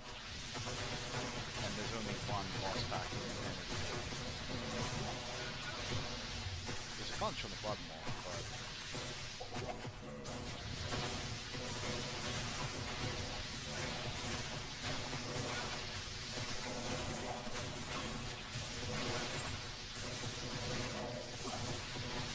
Like, I could just go see what monsters spawned and if they are, we'll see what close. What is that? I can't carry anymore. Is that the Craint Bombier?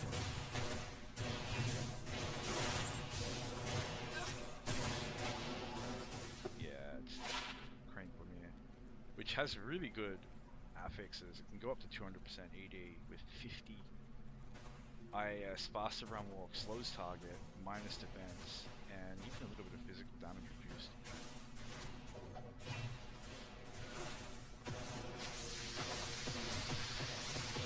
Not quite my Doom bringer, but full drop.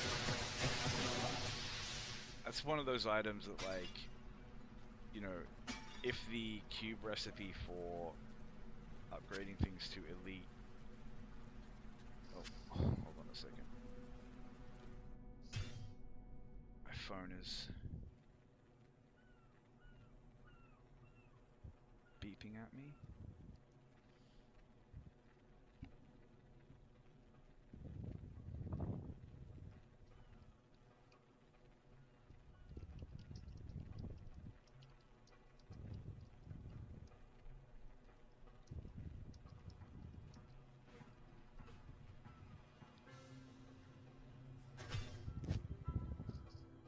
But yeah, I mean, if you could upgrade that to an elite base, like, the exceptional bases scale in the same way that normal bases do, where, like, A short sword is not a competitive weapon with I don't know what's an Act 5 or Act 4 sword or base sword.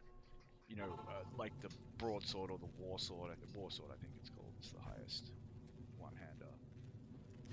But yeah, it's like they actually just physically get better.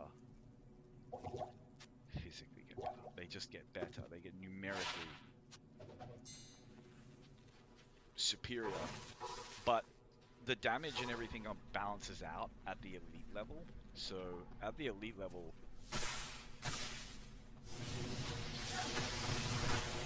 you see 200 ED is a lot. 200 ED with 50 IAS. Great.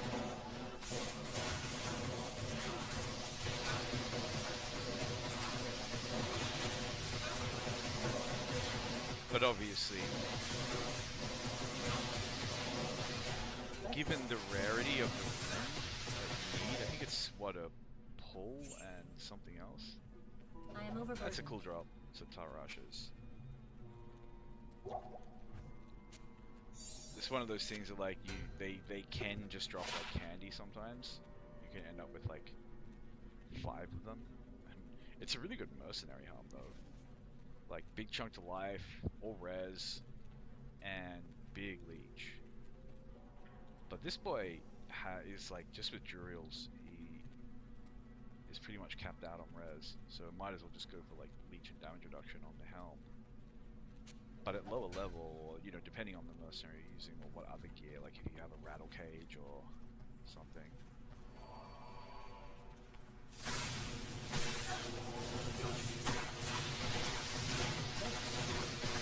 That.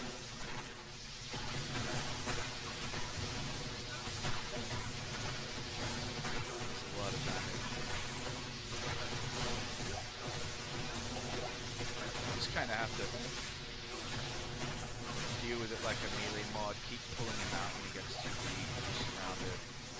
And then you whittle their numbers down, and now it's like his leech keeps pace with the damage and he's fine. It just takes a little bit of patience, a little bit of... what is that? 2-socket.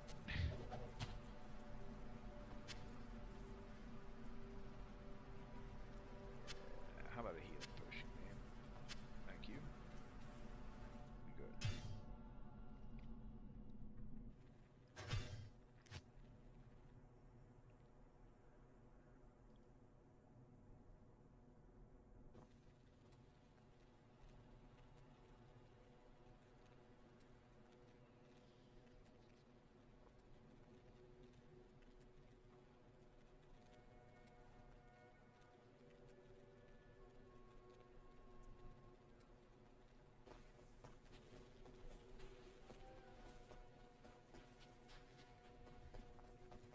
Almost got that level though, which is the real goal down here. Like,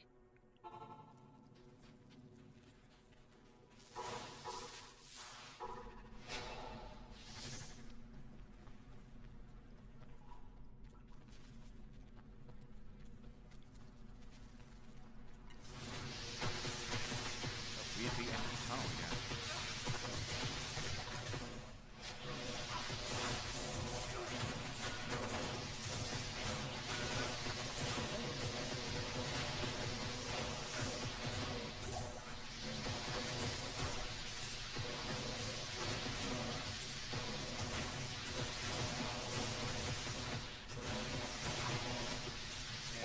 Mephisto drops so much, like, I wouldn't even necessarily say good stuff. When you first start grinding, pretty much everything he drops is good, but and a huge chunk of the stuff he drops is stuff that,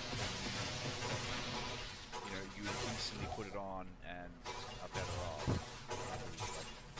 The skull is all the way. I still haven't got one.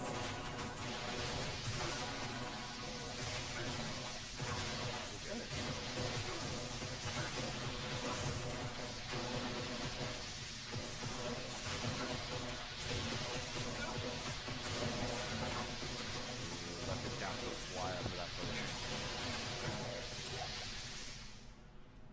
I really did not want to have to potion him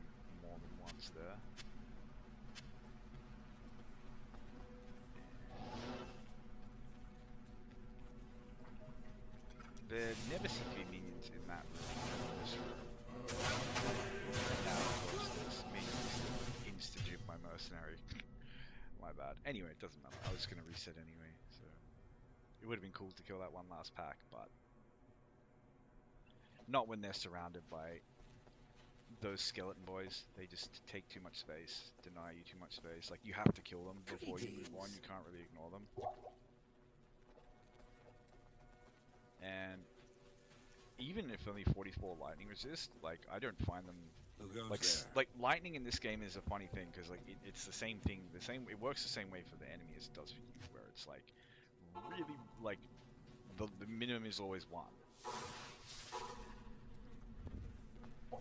And it does like roughly the same average damage of fire, but with a way higher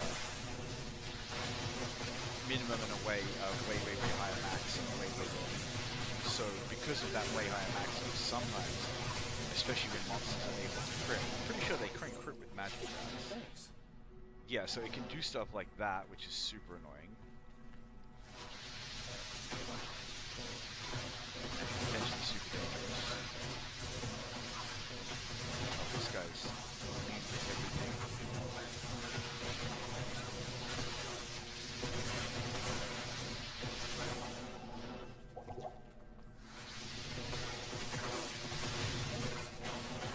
I don't know, maybe that should have just been a reset.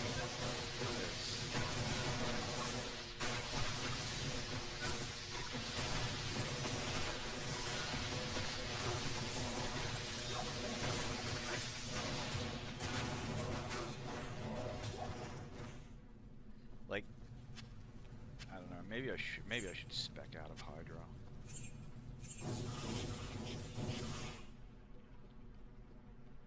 But then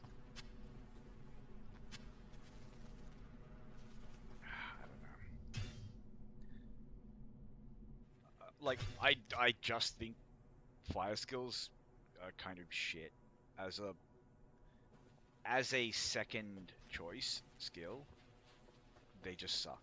Like if you're gonna go all in fire, so Hello. you have like a highly synergized, like you got a fireball with like lots of synergy points in it, and it's just point and click. You just blow everything up with the fireballs.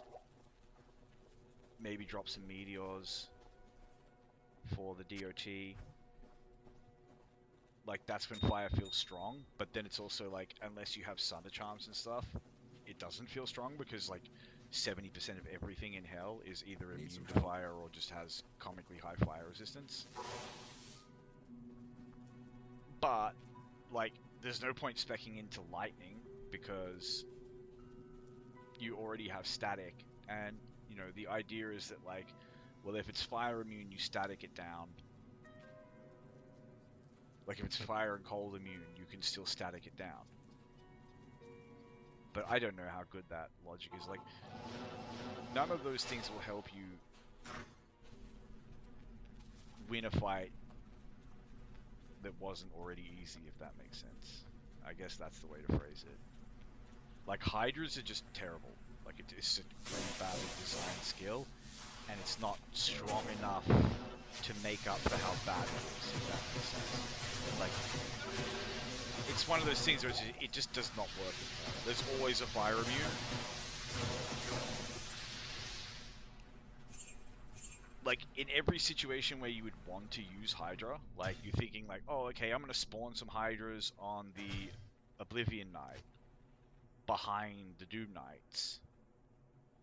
And, like, the Oblivion Knight will just run backwards, and more Doom Knights will just run in front of him, and the Hydras just immediately start shooting at the Doom Knights. Like, Hydras can be really good against Andariel if the map isn't busy, but this is the thing, like, you need to isolate fights with stuff that isn't fire immune before you can really use Hydra for it. And I guess, at least, Meteor is not as bad like that, but then Meteor just sucks to aim. Like, if your Mercenary isn't just tanking and holding everything in place, Meteor is straight worthless. Like, if you're trying to fight extra fasts who are just going to kill your Mercenary and then run after you, like, it's a reset. It's just leave map, teleport past them, ignore them, whatever. Meteor does not help in that situation. It does not help at all. So like Meteor just makes fights a little bit faster. That like, to be brutally honest, your mercenary and static probably would have done anyway. And I've thought on that front, like, okay, why not just give my mercenary like enchant? But enchant is one of those skills that like just doesn't scale. Like you either all in enchant or it's just an attack rating boost, and the difference between like just 1 point wonder enchant with plus skills and fully max enchant is not good enough for it to be relevant. Because without synergies, the fire damage is crap. It's like 300 fire damage with max rank.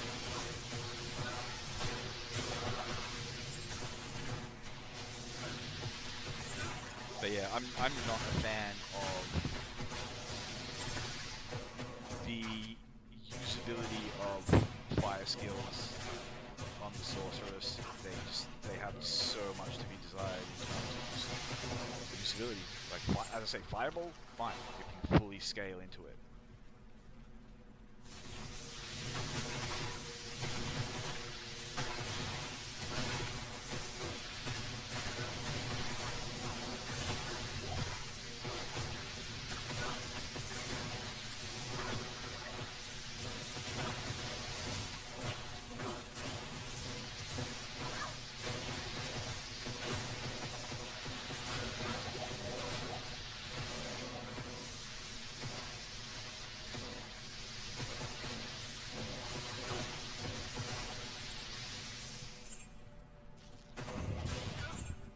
But yeah, maybe I should just go full blizzard.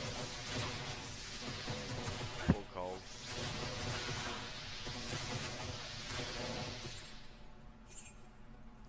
Like there are other options too as well. Like you can go full cold, frozen orb, and then instead of putting your points into fire skills,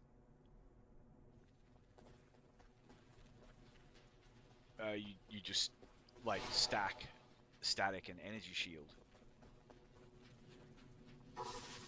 So you become way safer, and you have this like hugely long range static that's to just take entire like rooms full of enemies down to half health, and then just finish them with frozen orb. So that's a possible strategy as well, because I'm not a huge fan of Blizzard. Like, I feel like Blizzard at full bore with like a really good build and everything does kill faster than Frozen Orb, obviously. But part of that is because you can throw down a Blizzard and then start spamming Ice Bolt or Glacial Spikes. So the kind of end DPS is way more dependent on cast speed, which is fine. Just like 6 zombies at the entrance here and nothing else, no moves, nothing. Right. But I can't leave these dickheads here.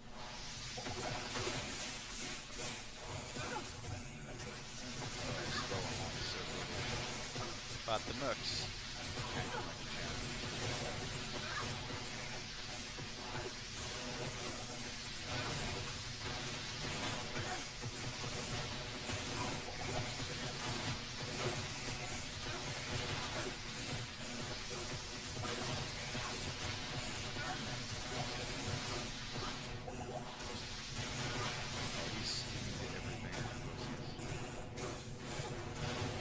See, like, that's kind of where I use Hydras, and I feel like it's just not worth the, like, 30 skill points or something that I put in it. Just to do that. There are other places where it's more important. Alright, let's just reset this run, I'll get more potions. Soon.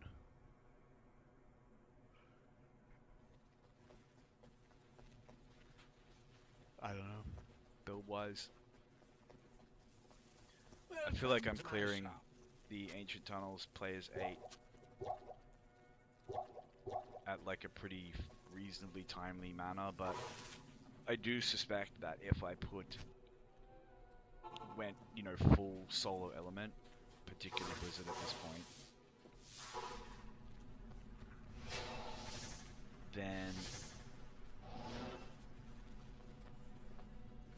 would either clear them faster or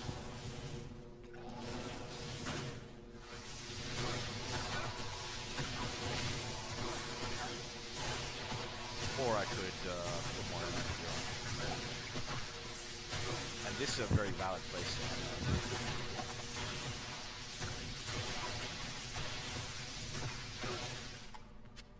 Like, when you do get drops here, they can be way sexier than anything Mephisto can drop.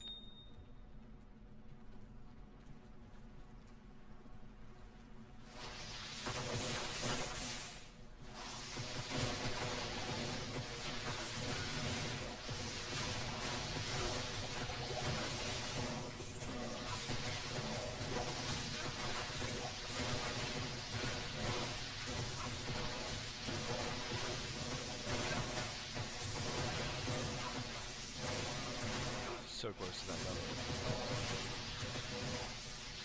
I think this is a level 90 area, so which I think is as high as it gets, apart from like Bale or something. Maybe Diablo.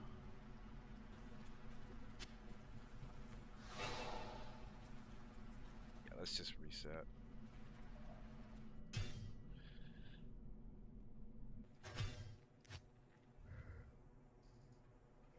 So once I get level 90, my Merc won't be far behind.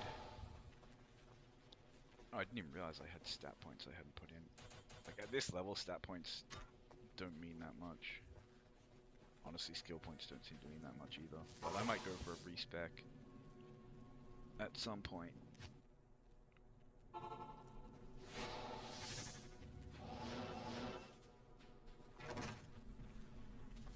It is a bit annoying farming the essences.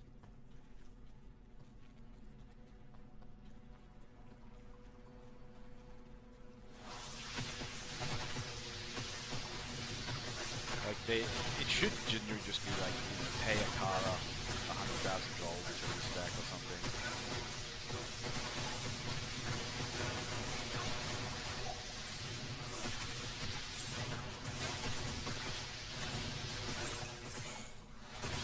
But then, I don't know, like, it has to be enough of an inconvenience that people won't be like, oh, look, the pit's a terror zone.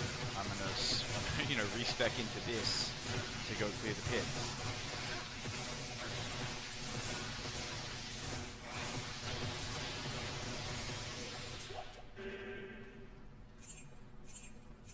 And of course that jerk was cursed. What a jerk. You freaking jerk. Mana, please. I can't carry And anymore. these are Vidalas or something. Let us find out. Yeah, Vidalas.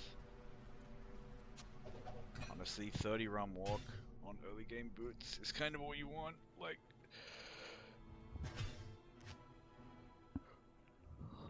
if you're trying to play the game optimally and get things finished without it taking an eternity, you spend so much time running in the early game. Like, you run through pretty much all of Act 1.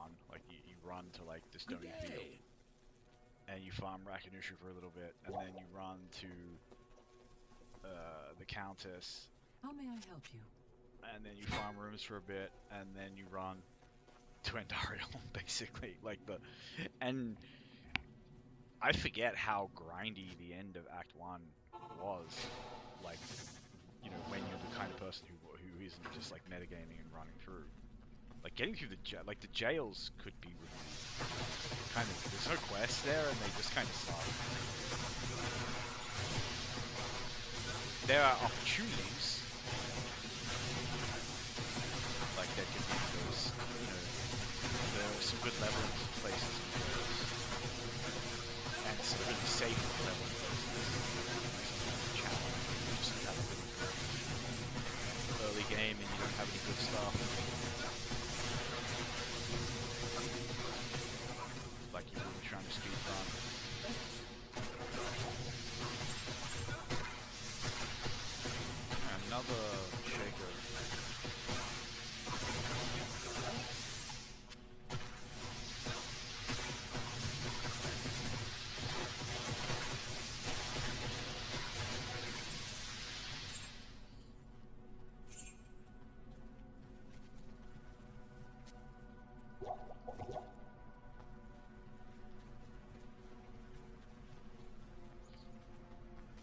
we're getting really empty maps.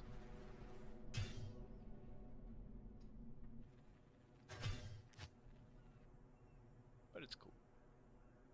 Like we fight a couple of boss packs and move that little EXP bar a teensy bit.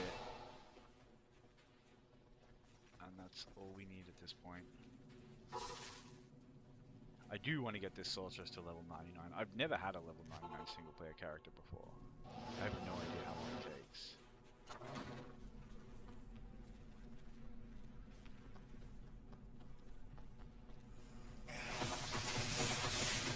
Extra fast and less aim. Quite dangerous. They get a... Like, these guys are small, so a lot of them can get into, like, whacking distance of the mercenary, and when they're extra fast, they'll surround him like super fast, and then they all just start wailing on him, and his health can really quickly start to disappear. But you know, you understand the threat they pose, and kite them back. Bad charm. I keep forgetting to get identify scrolls because droppings are out of the way. Especially if you pack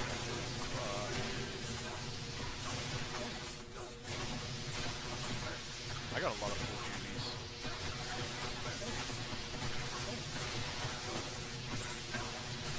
I feel like we haven't done a good boss pack in a while. Chunk of boss packs. I'm not letting these guys bully us away. We're gonna go. Back when I used to play, there was a bug with lightning enchanted and multi-shot, where they got multi-shot on the lightning enchanted, and in hell, it just deleted a single piece of lightning touched you, you just die instantly. It was really messed up. And super busted for like hardcore players.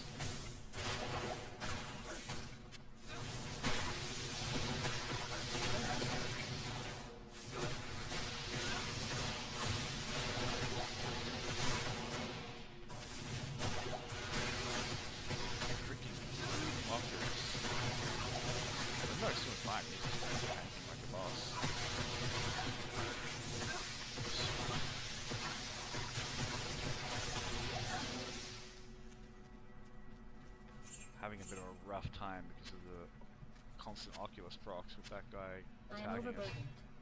Always like to check these.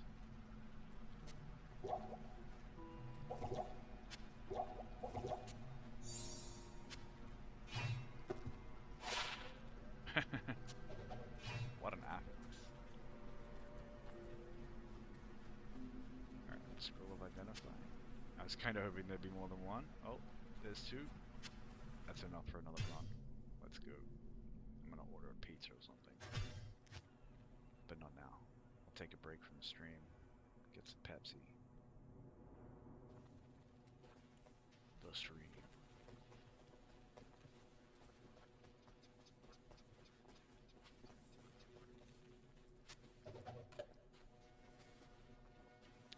I'll forget those juvies are there. I'll be like, hey, I'm out of juvies.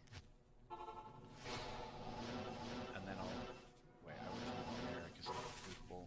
And then I'll put health potions in there, and then my mercenary will die because I won't have any juvies. And then I'll go. No, I won't. I usually blame myself. I blame myself if I have juvies. But sometimes you can always teleport out. You can always save an exit. But then again, saving and exiting just to save your mercenary, I don't know about that.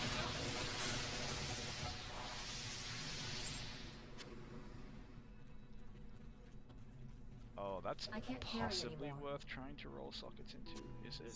Or is it cryptic acts that people like?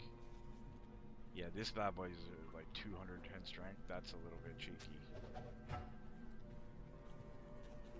That's a touch demanding.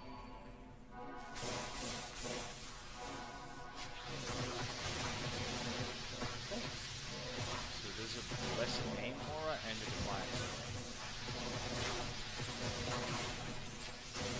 So still want a freaking Witch Wild String, and I looked up the drop rates on that, and the drop rate on that, supposedly, on Mephisto, is, like, relatively good.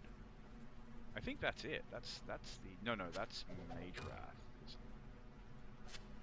Mage Wrath stinks comparison, as far as I know.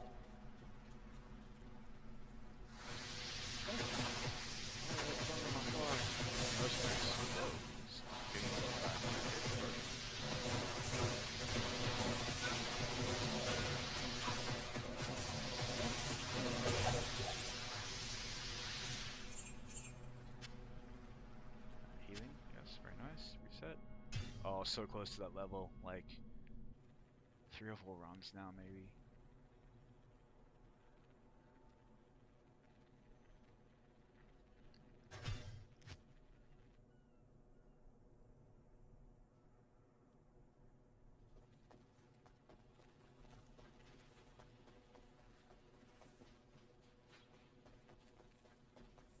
The Terrorized Mephisto was really good. But I feel like Terror Zones are...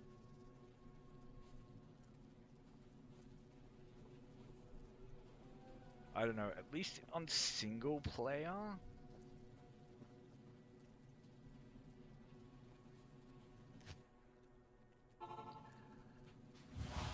I feel like the way they rotate could do with being a little bit more transparent. Mostly for like... Because look, it doesn't matter for me. Like...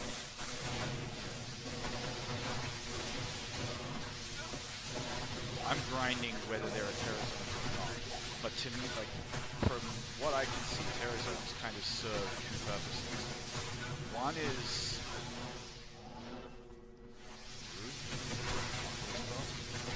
Yeah, I don't want to get too deep in this. Like...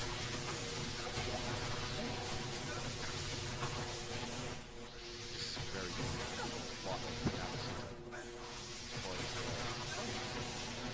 And we don't have that much to fight back. And for some reason my pros help, like, go past that corner there. It's super great and stuff like that. I should static them earlier. I forget with pros help, like, the damage does get physically blocked by, like, the against crowd.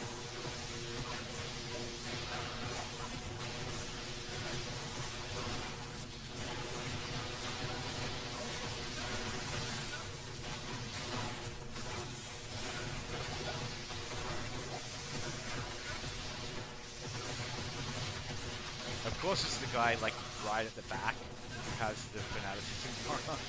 Shit, gets to live forever and mess with us.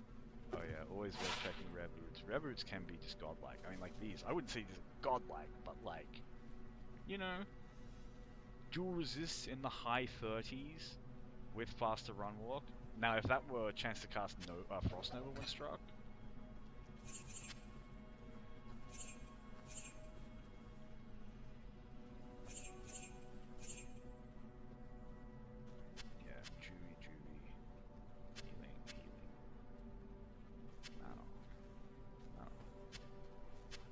wow, what cool guys. They just gave me back everything.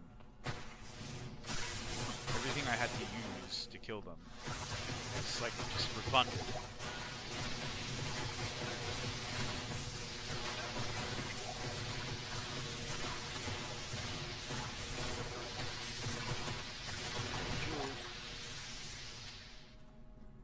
Please be a 4015.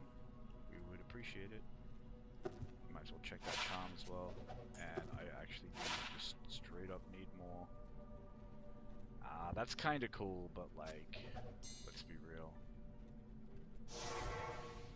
I don't know. There's some racist against demons build. But I'm trying to think, is there an area that like is just a single creature type? I wanted to go to Drogner, and for some reason I went to Welcome back. Grays, but anyway. Yeah, like where would you take a build that was like pure anti-demon racism? Like, the High Council, maybe. Yeah, I guess. But then, aren't Hammerdans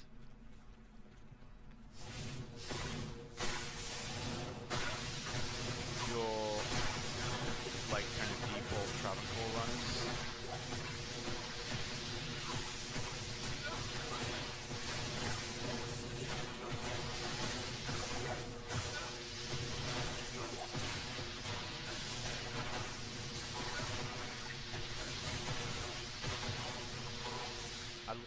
Like, the fact that a sorceress can do that in the middle of combat is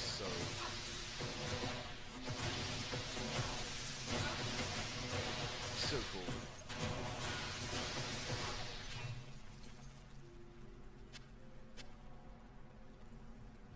And we are so freaking close to our level.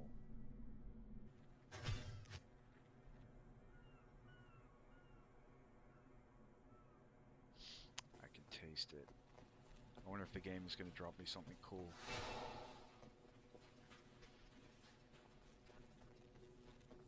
Before the level, that would be nice, but honestly, the level is rewarded. Levels in this game are so good. Like, it's not even about the stats or the skill at this point.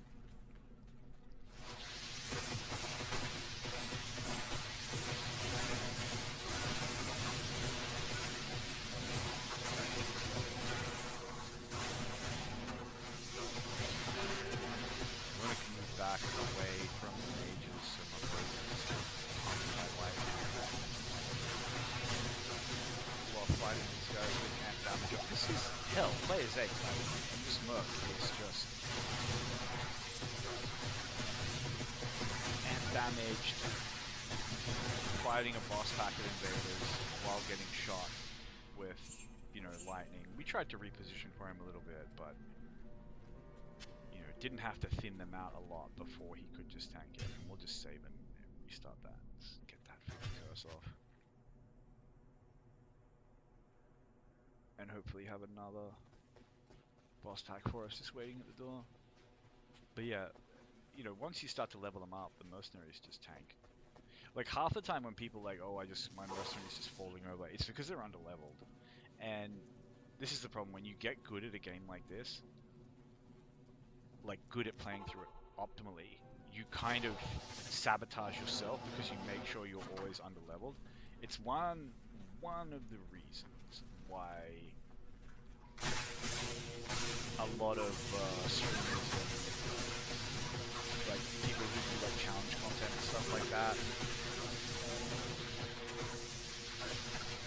just kind of universally prefer casters, and I can't blame them. Thanks. Because but it's like, even a weak caster is better than a strong melee build. Thanks. If you're under level, like even if the melee build has decent equipment. So melee builds have like 2 extra layers of grind in that, like,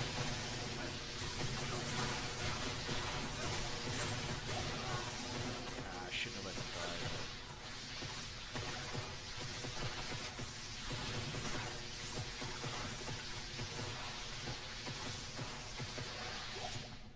It's fine.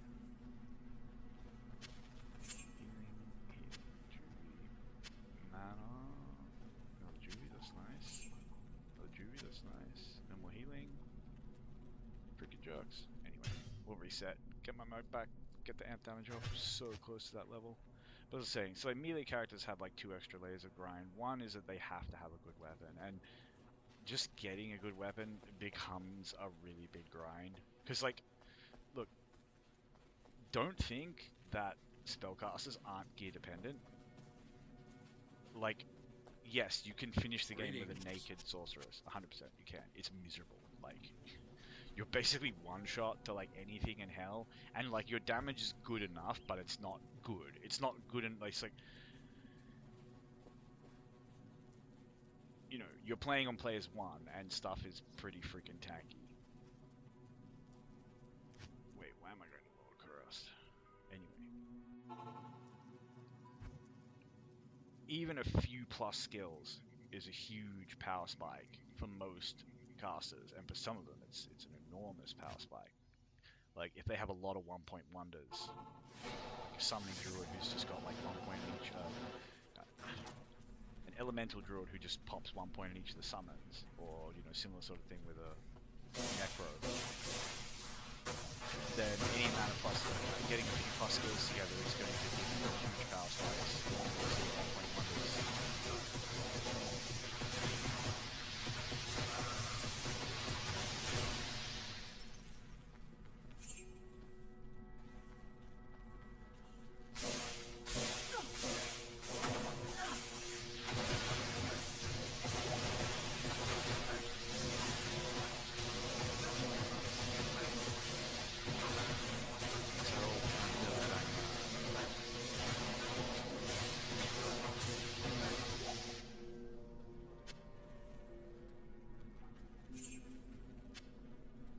What a cool guy, Devil Banner.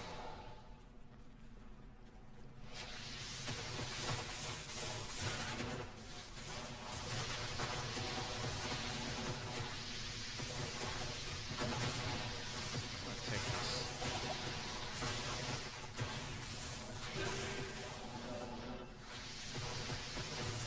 A little bit slow, especially now that he's at damage as well.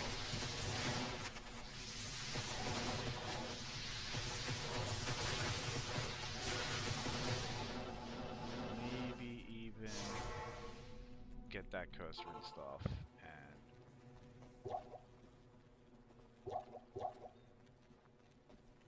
oi, get out of here, Al. Do your job.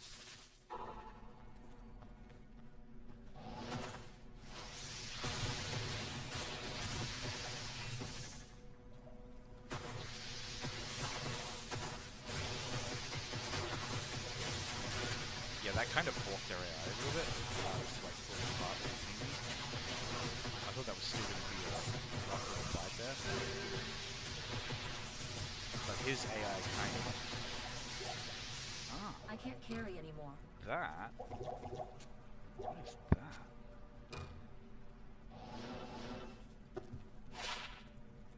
Widowmaker. That's definitely an elite base. Applies magic arrows. Only 200% ED. Ignores target's defense. Plus 3 to guided arrow, 33 deadly strike. 58 to 155. Honestly, for a level 65 bow, it's kind of trash. But it is what it is. It's still a cool find.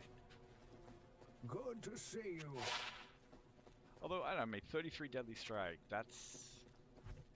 I'd have to see what the base speed on the bow is, like particularly on Amazon. That's better damage than I think. It's 60 to 155. Although, I don't know, man, like doesn't like Gold Strike Arch have that much damage, but then also like IAS and like a chunk of extra damage against undead and demons? Like ignores target's defense is good, and 33 deadly strike is really good. Plus 3 to guided arrow is... It's an affix that exists on a unique. Like, guided arrow does not give you that much damage that I remember. That, you're going to be, like, super excited about having plus 3 to it. Maybe I'm wrong, but that does not look like a particularly wonderful bow. But still a cool find. Like, there's no way, like, that ain't dropping from no...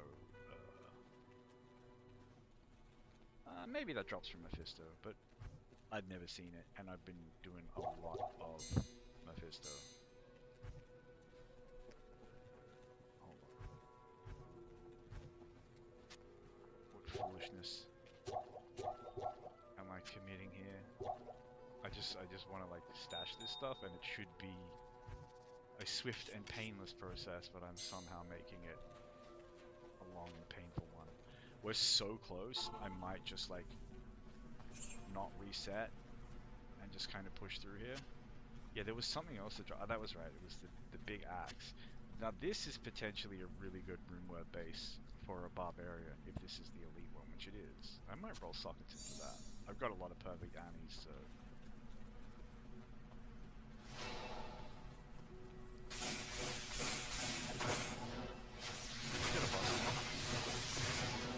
But yeah, see, the drops down here are just a little bit more saucy when they do happen. You can still get the same old same. Like we found some Saigons, Arctics, and other just generic nonsense here. You know, the drops you all know in Marvel. I don't think I've got an Eisenhardt yet. Eisenhardt, the best breastplate is best plate. Best plate. I don't know if anyone here, if anyone who happens to watch this.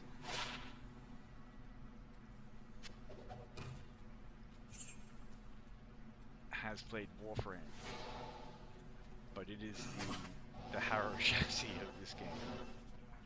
I'm so close to a level, and there's just, you know, I said that like the last time I did this, I was like, there's an mob in this term, and I went into it, and there was a mob that like instantly deleted my mercenary because I kind of just teleported into the middle of them.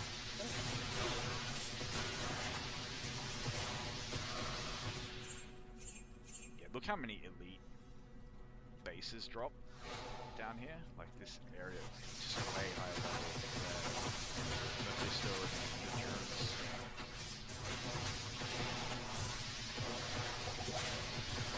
Like, when I first played this game, I didn't even like look at things like where to MF or anything like that. And I think I personally just discovered myself that I could farm.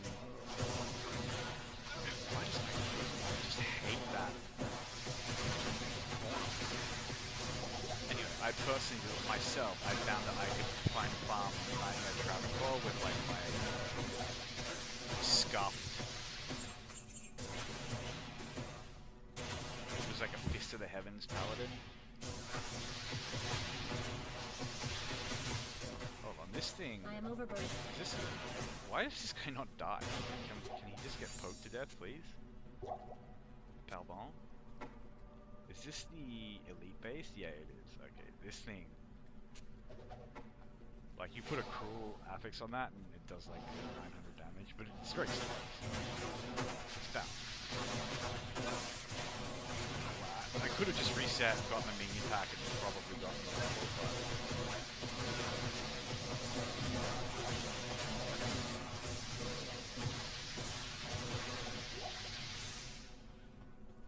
I just want my freaking level. Come on, game.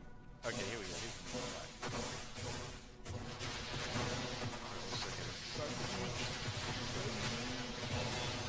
And there's the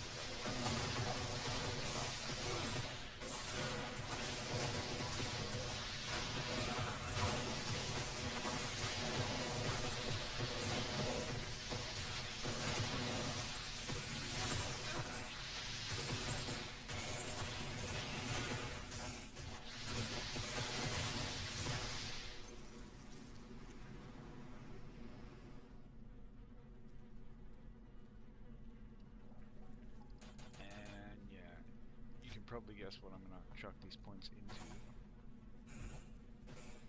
I don't know if I should finish maxing that or try to make Hydra better. Like at this point, I kind of need to respect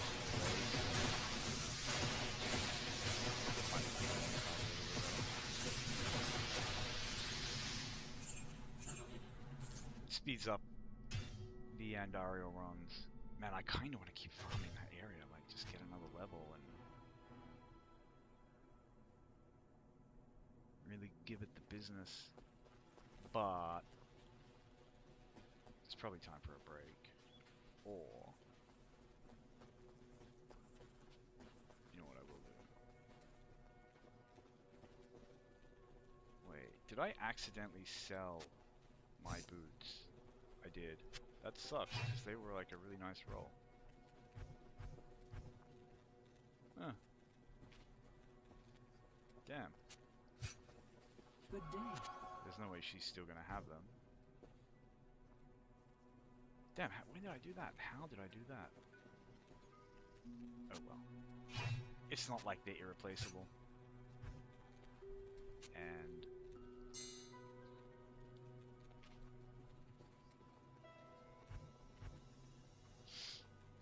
to be honest, a pair of Tear Haunch or something would do. do almost as well. But yeah, I wanted to chuck some MF on.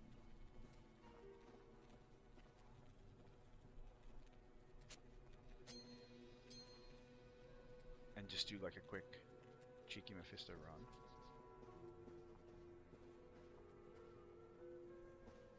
Yeah, 11% lightning against Mephisto. Not the best. There's no reason why I couldn't just shop for high lightning res boots with 30 MF. Or, God forbid, use one of my imbues.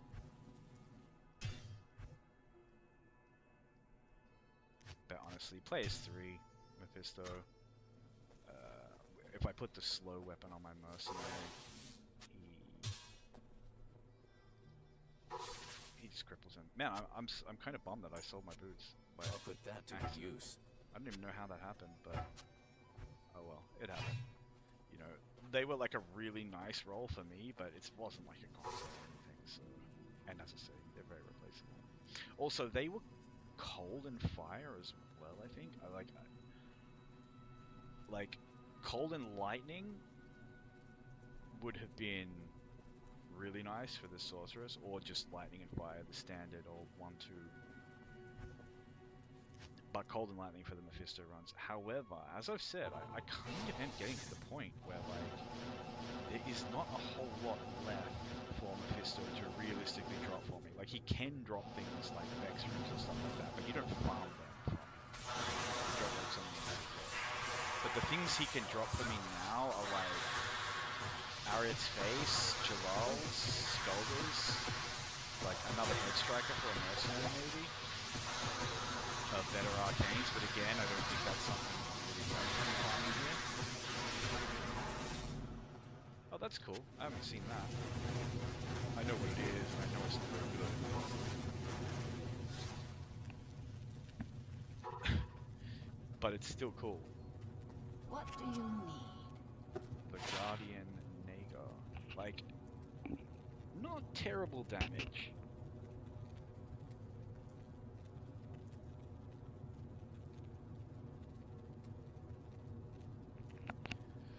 I mean, the chance to cast level 8 Poison over on striking is better than you would think.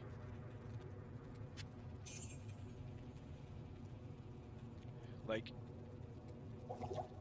if you're a melee character and you have no AoE, it's amazing how much quicker things die when even something like a level 8 Poison Nova, is just kind of just chipping them down just a little bit.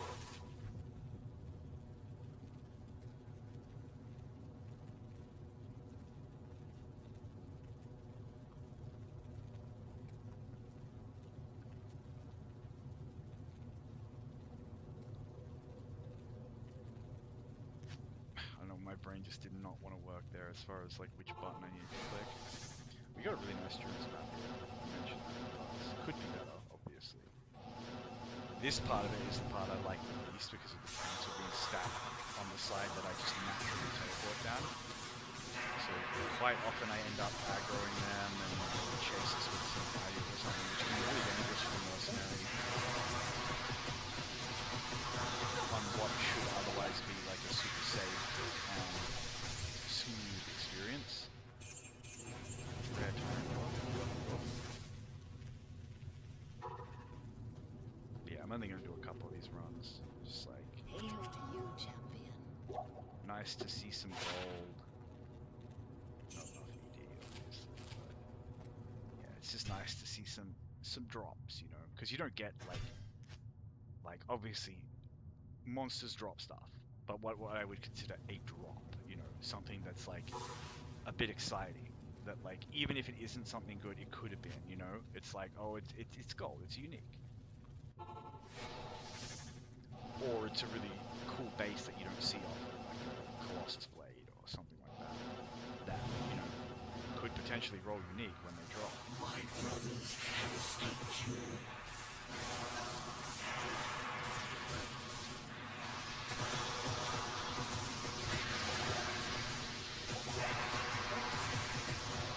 I don't like taking full duties when I fight Mephisto because they're almost never needed. This thing is a terrible Iron Man, if I remember correctly, and it's an elite unique helm. I'm like, what does it do? Fire absorb. Is that genuinely all it does? And I'm pretty certain that is genuinely all it does, is fire absorb. And it's just this thing. Like, oh, a mana leech is not useless. Replenish life. I don't know, maybe if you want to, like, go get a meal or, like, watch a YouTube video or something between mobs, the replenish life could save you of some potions, but like, that's about as much utility as I see it having. Mana Leech and Fire Absorber are okay, I guess. I mean, I suppose you could chuck it on your Mercenary if you were doing Travancore, but even then, like, I'm pretty certain Mercenaries just get insta-melted by Hydra. Maybe not if you, like, somehow max their resistances with their armor, which is very good for this guy, Shell has max, and then have that. But then they'll just beat the crap immediately. But at least you're not just getting insta-deleted by the Hydras. I'm kind of tempted to chuck that on my Mercenary and, like, some Orc Mail, which is a cool item, but I've seen it. But yeah, kind of tempted to chuck that on my Mercenary and go, like, do a council run and see how he fares. Greetings. But council is a little bit, like, I think there's quite a lot of cold immunes in there.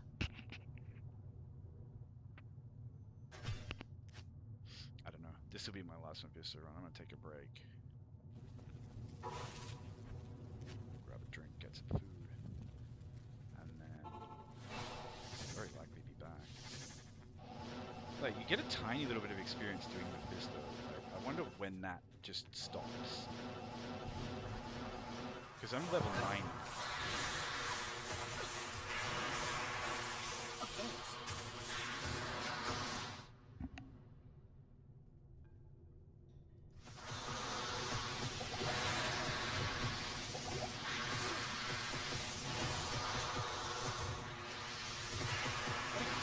First charge roll somewhere else.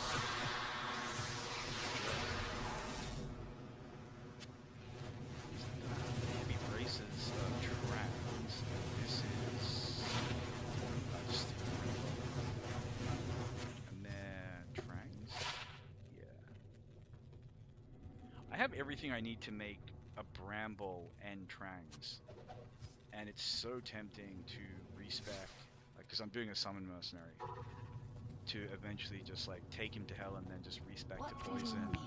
But I don't have, do I have a Sunder Charm for poison? I definitely got a fire and I definitely got a lightning. But I think even with Bramble and Trangs, if you don't have a Sunder Charm, although, I don't know, that's 75% more poison. That's a lot of freaking poison. But I don't know.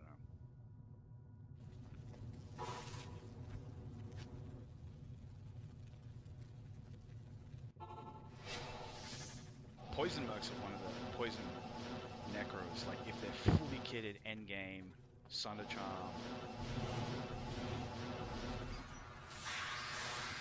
My brothers have escaped you.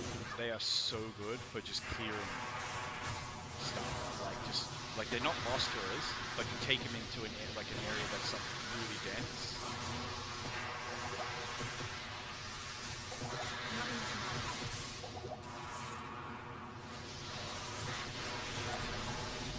Oh, exactly the same side. But lots of uniques. Can't argue. Hail to you, champion. Cannot argue. Alright, one more. Can't end on a unique. He's got to give me just like a really scuffed drop, and then I'll just be disgusted and leave.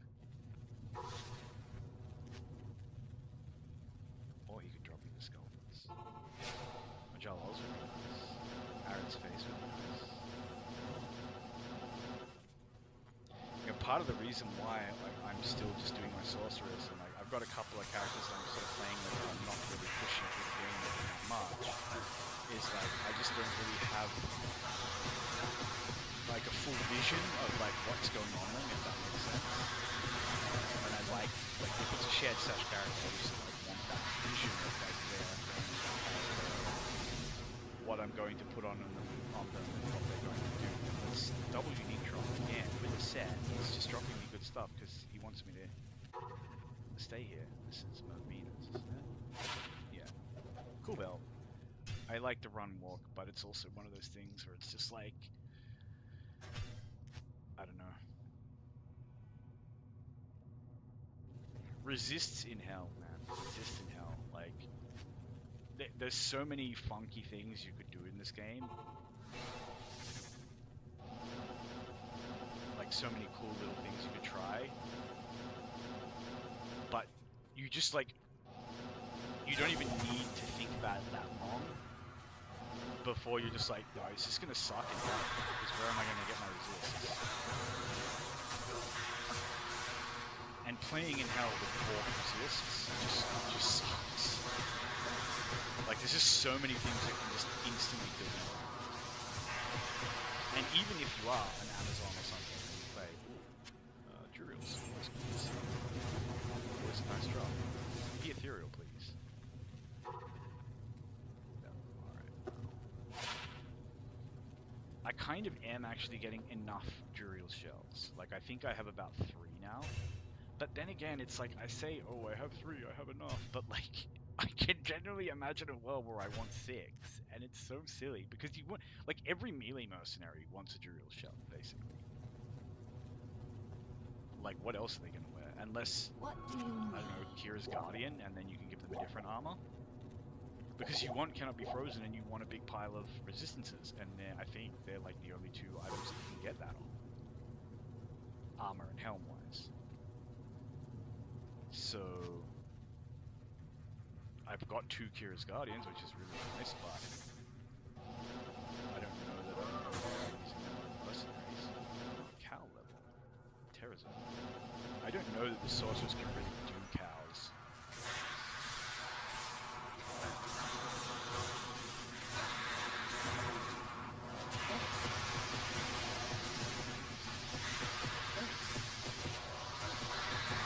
Wow, my voice is not hitting the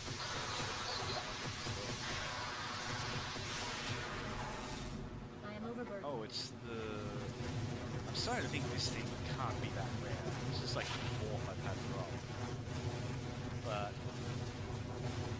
it's not bad to have a couple of them because it's a really good mercenary weapon.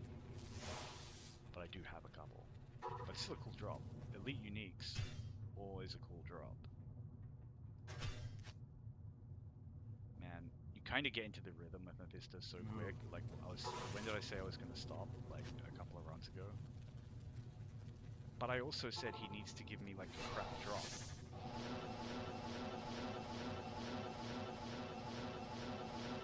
Wow, I'm on the struggle bus trying to teleport down there.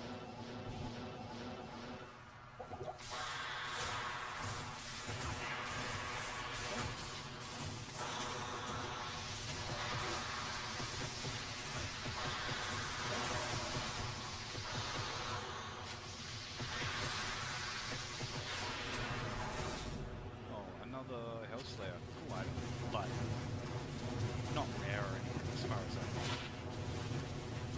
And no variable stats, so... The damage, honestly, the damage is not the greatest. Like, 100 to 600, it's not that hard to get elites that roll with those kind of damage numbers, like 2-handers.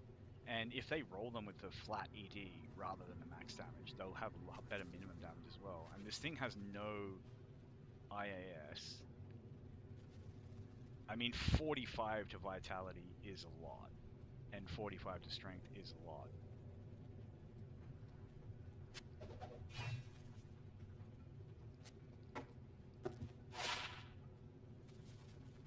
And the old Tanagorod, still a cool drop. Double unique with an elite base weapon. But again, it's like it just again it keeps coming back to that thing of like, where do you get your resistances in hell? Like, you cannot use a two-handed weapon, and like 70% of the shields in the game are like, well, it would be nice if I could use that without getting instantly deleted by anything that does elemental damage, which is everything in hell, because all of them can do spectral melee hits.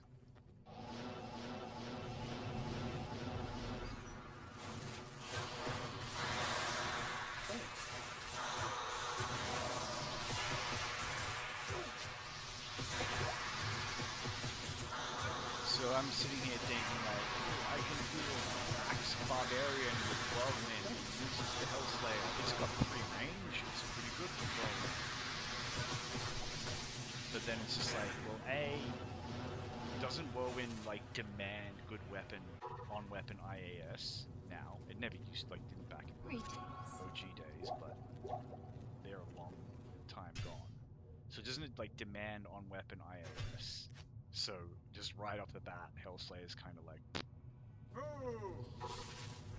and you know, Whirlwind Barbarian needs to be kind of a safe build because you can't potion while you're freaking Whirlwind. So you know, you probably want a shield, but you could, like, in theory, you can sacrifice a shield if your resistance is already low. Because you can have a lot of leech and do like just a lot of physical damage with your big two-hander, and like it's a little bit yo-yo-y, but like it's not terrible. Cool weapon. This is like the old bloodletter.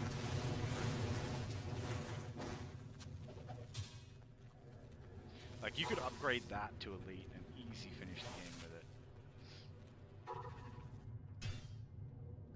But again, it's like, why? You could probably just farm the runes to make a rune word in an elite base, but who knows? It depends on what you find first, obviously, if you're on the clock.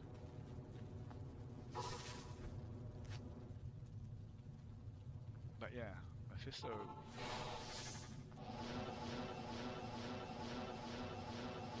He's constantly dropping.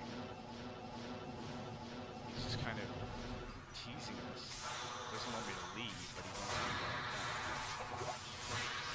Maybe he knows that if he gives me what I want, I'll leave. Big Brain Mephisto, he just wants to spend time with us. He just misses farming the tunnels.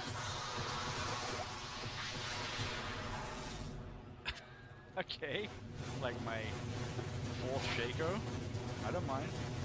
Drop Shakos for me all day, game. I'm good with it. Like, I do think Steel Skull is a better MF helmet for like melee fighters, but come on.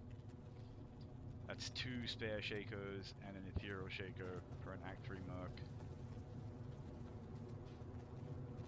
Hail to you, champion.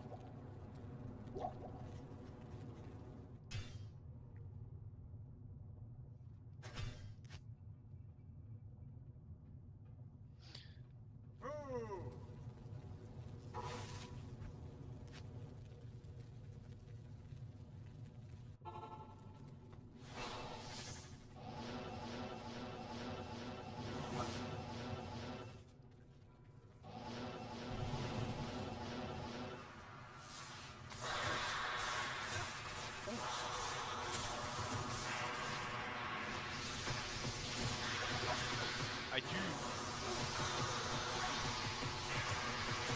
like the loot in this game is so RNG. Like, there's people out there who like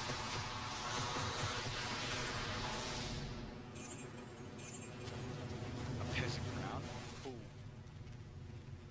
cool, unique, kind of made redundant by lore, but there are definitely Greetings.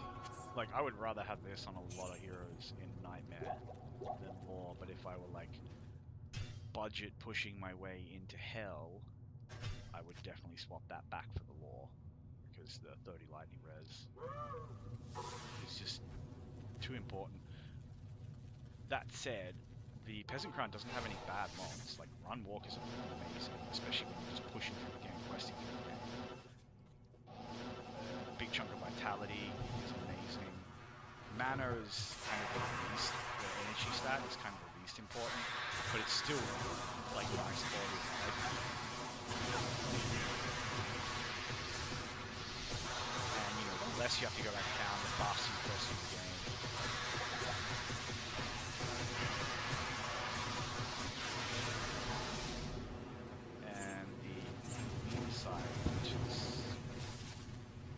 It has a reputation as one of the worst unique weapons like at the base level, because all it does is give you a little bit of ED and a bit of IAS, but still, at, like, you get that at level 13, a weapon that does 17 to 32. What do you need? You will chop stuff up. Not a problem.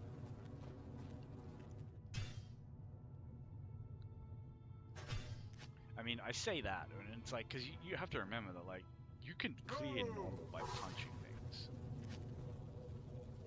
It's not super slow and it's not super fast and effective, but like, honestly, against non-champion mobs, players 1, it's like not even that slow. Also, a lot depends on the character you do. My brothers have escaped you. Like, obviously, if you're punching with an enchant sorceress.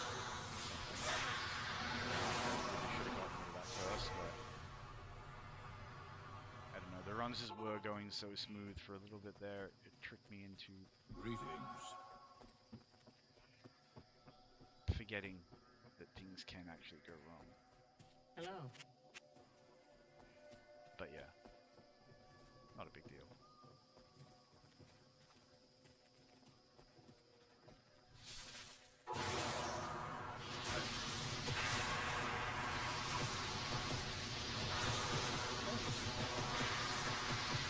Stop beating my mushroom.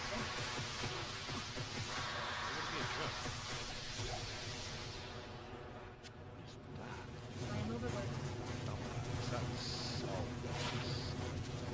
That's another one that's like really bad. I say really bad, but like it's one of those early game uniques that just kind of like it just stays in the early game. There's no way to like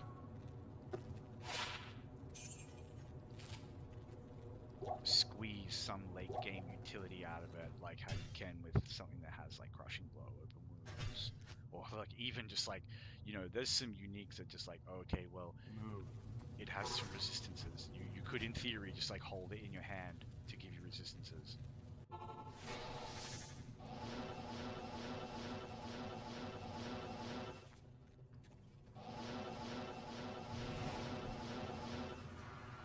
You're too late.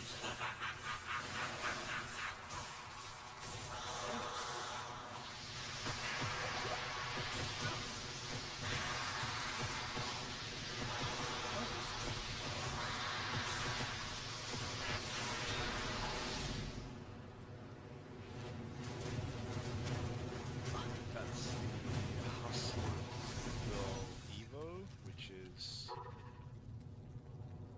you know, perfectly good pole arm, good mercenary weapon for Nightmare. It's kinda got everything you need. It doesn't have Leech, which sucks, but I mean, in Nightmare, bit of replenish life. What do you need? Mercenaries already have like high life replenish from what I've seen, like outside of combat, they seem to just get innate. Quick replenishment. It's really surprising how much this little bar goes up doing Mephisto runs. I wonder if I can get everything I want from Mephisto that he can drop realistically before I get another level from him. Not that I'm going to put that to the test. I want to do other things in the interim.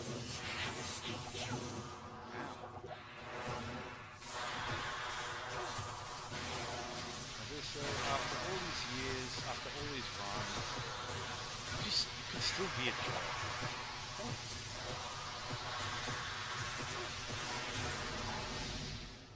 Hey, Goblin Toad.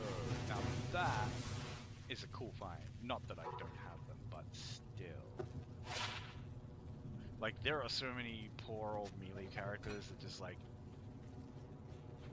that's their, like, dream item, because, you know, it's like, let's be real, like, you're never, like, as, like, a barbarian or something, like, you are never going to find a weapon that's going to make boss killing fast, unless it's based on crushing blow or something. Like, yeah, there's a world in which you have, like, the god gear. You've got, like, your ethereal breath of the dying,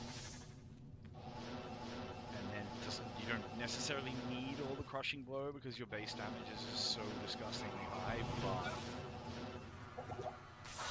you know, if you have anything less than, like, you know, some ethereal elite word,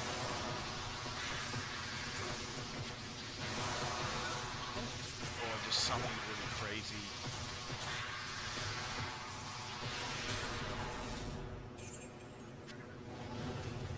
you know, like, you could have, you know, just like the best, like, elite unique. And this is -3 +5. Can't complain. Very cool. What do you need?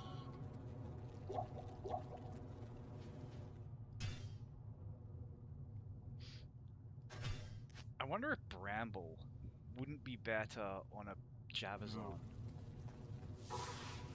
And maybe that would allow you to spec, like, lightning and poison. But then again, I don't know, like, the whole point of having a lightning Sunder Charm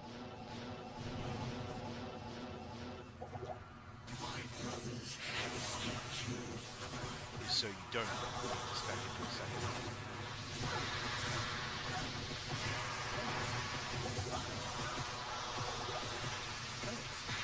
Stop bullying my mercenary.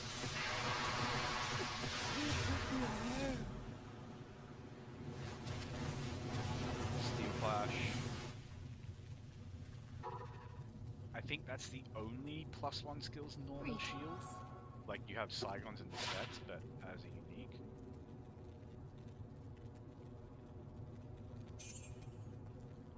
And of course, it's +1 paladin skill.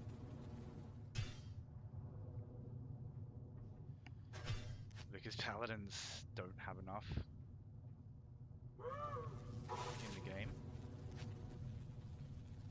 You know, like, not enough cool stuff, do they?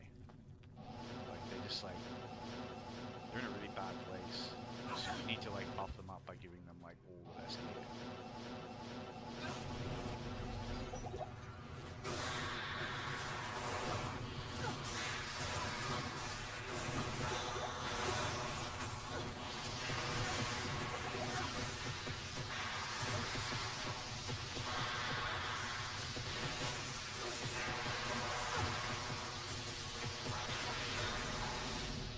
Crown of Thieves.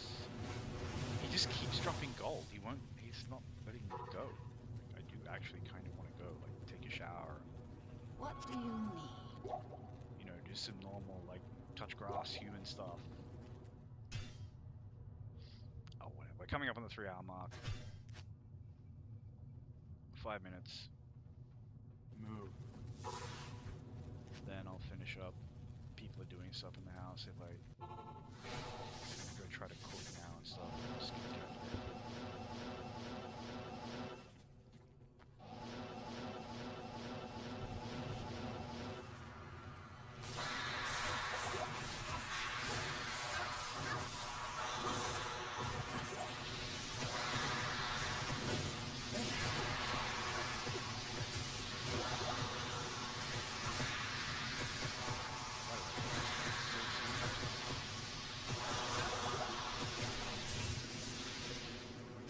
He just keeps dropping, like, gold, but also, like, some interesting stuff. Like, this is Deathbit, isn't it? Oh, an ethereal. This is the exceptional, and it does replenish quantity. That's kind of cool. Man, 40% deadly strike. That's pretty good.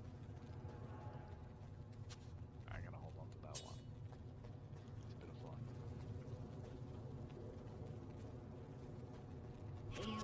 champion.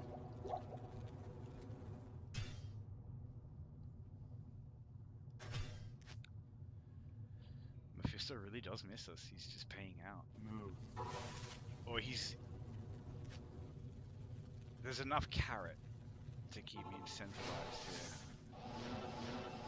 He's not really paying out. He's not giving me stuff that I want. Much less stuff that I need.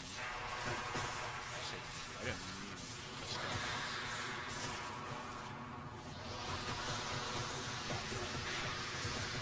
And I've also told myself that I'm not going to like re-roll this transfer because I've still got my socketing quests, but they're in Nightmare and Normal, so I go get my Shaco socketed. But you know, I'm like, I don't want to like go to Nightmare and socket the Shaco and then have to re-roll the Durance map and then go back. This is really cool. Deadly Strike on a shield. The combination of attack it takes damage and hit recovery is surprisingly good, like survival combo, because enemies go into like a hit recovery animation when they take damage, and then you know because you've just been hit, you're also in hit recovery, but your hit recovery is faster. So if you get hit, the idea is that like it kind of instantly like rebalances the fight. Like, yeah, you both take a hit, but you recover faster. But hit recovery, as far as I know, is also based on like life percentage and stuff like that. So like 47 is a good number, like for a nightmare, which would make sense because that's an exception. But in hell, there's a lot of stuff that's not really going to put into like a useful hit stun. Yes, I don't think so. But still a cool item, and the Deadly Strike on a shield is really awesome. Oh, I got super excited when I saw that because I thought, wait, is that the axe I'm looking for? Like, see, I would love the Nasher, the baby version of this, and I would love the Tomahawk, which I can't remember what that's called. I've seen it so rarely. And I'm pretty sure Mephisto can drop it. But yeah, Cold Kill actually has very good affixes and a good ED roll. It just, the hatchet base, because it's a really low level exceptional, just sucks. So the end damage looks bad. But still a cool item. With some interesting mods, like the fact that it like spews out ice bolts and stuff like that, does a lot of CC.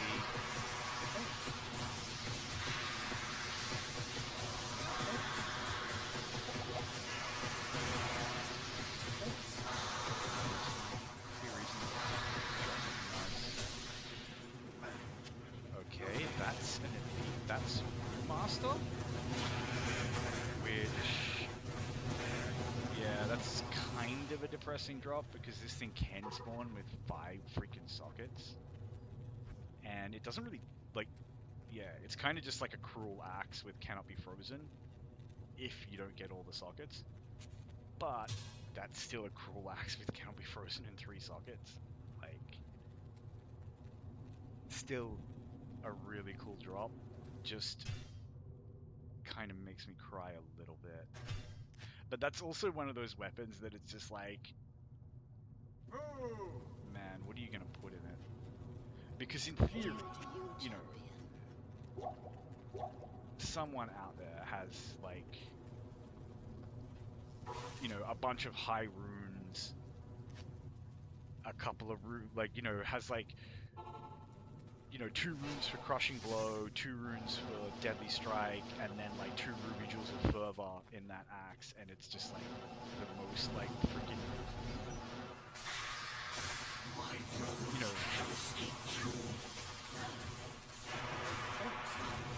just the fucking voice of God is heard every time you swing it, but like, you know, if all you have is like, oh, I got a couple of Shale runes and max damage, the results immediately start to look a little bit like mine with 3 sockets. What would you put in it? Like 2 shales and an F, I guess. I mean, that's still a cruel axe of quickness that cannot be frozen, which is like one of the most important affixes in the game for a melee fighter. It's still a cruel axe of quickness with cannot be frozen that reduces enemy defense. It's still a very good weapon.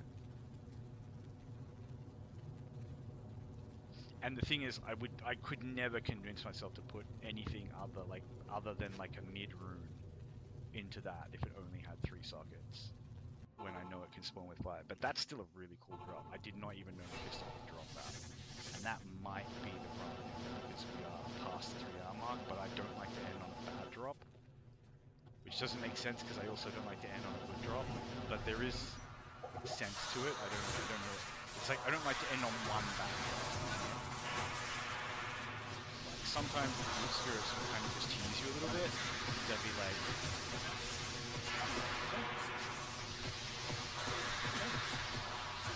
they're testing your resolve, and you don't want to disappoint them. Because sometimes they will reward your persistence. I mean, they did just drop me gold there. It's not good gold, but it's still gold. And now it's one of those things where it's like, I don't want to end on a gold drop. Because I feel like the loot spirits have like recognized that I wasn't easily put off, and now they may help me out of it, but we'll see. It genuinely is time for me. It's just freaking Mephisto runs. It's so addictive. Especially, once you've gotten into the rhythm, and when you've had a couple of good drops, it just keeps you coming back.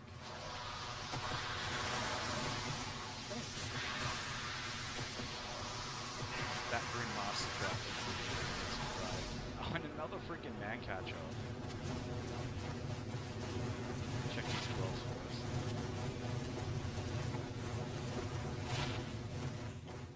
And I don't think that's a good ED roll for that. I'm pretty sure it's not. Anyway. Get some potions. Actually, you know what? I'll just go again. We'll be fine. Man, I can't believe I sold my freaking boots. My nice boots. I have to go mule some tier haunches maybe? Or just keep the MF boots and actually... I don't know, maybe start gambling boots.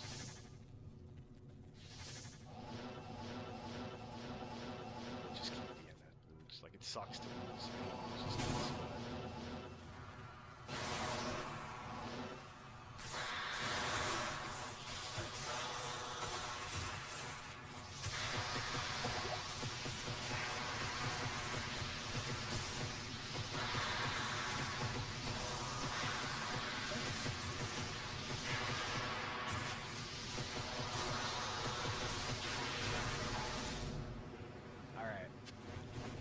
Unless this thing has an amazing roll, then I'm going to say that he has freed me to do other things. It certainly is not an amazing roll. It's a cool roll. Hail to you, champion. I kind of can't end it on a bad drop though, can I? Those are the rules.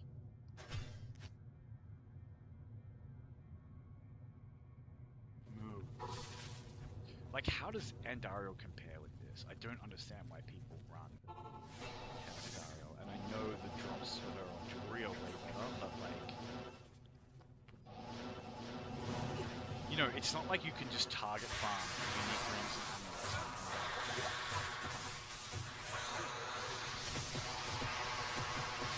Like, I've watched people do a lot of Andario farm, thinking they're going to get the jewelry and stuff, and they just don't get it. You can still get the good jewelry from Mephisto. I know Jewel. Jewel is a cool drop. But it's not an end the run drop. Jewels are just cool because they can be cool.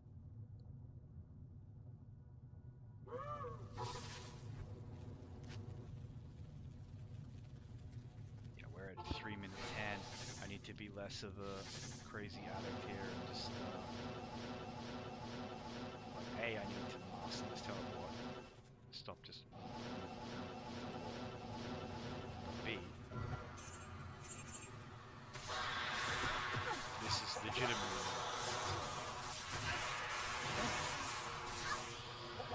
Give me a Jawas. Give me an Iron Space.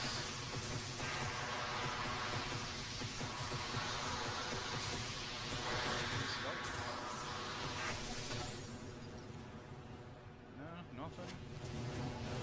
I mean, this is potentially cool, but it's not what we're here for. And the ED is stinky.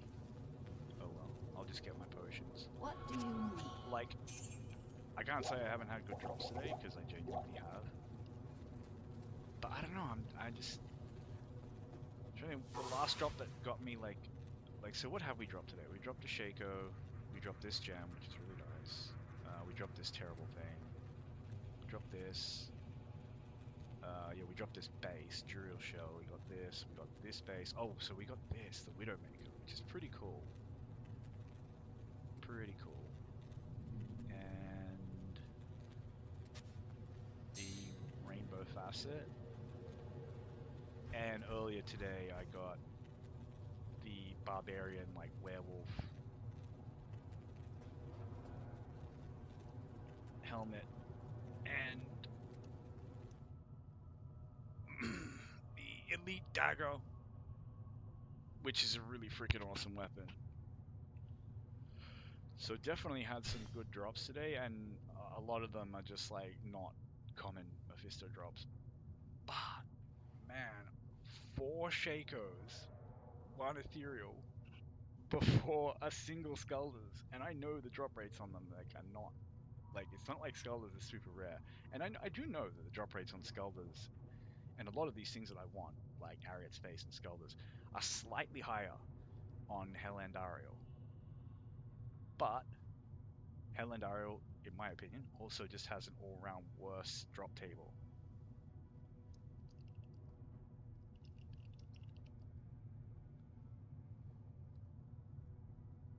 And her runs are slower. So it's that combination of like worse drop table, slower runs, but better drop rates on a couple of things you want. I don't think that's a good trade-off. I think you'll get them faster off Mephisto if you run him faster. But I don't know, maybe my maths is off. It's not like I have actually done the sums or anything. Anyway, that's enough for tonight.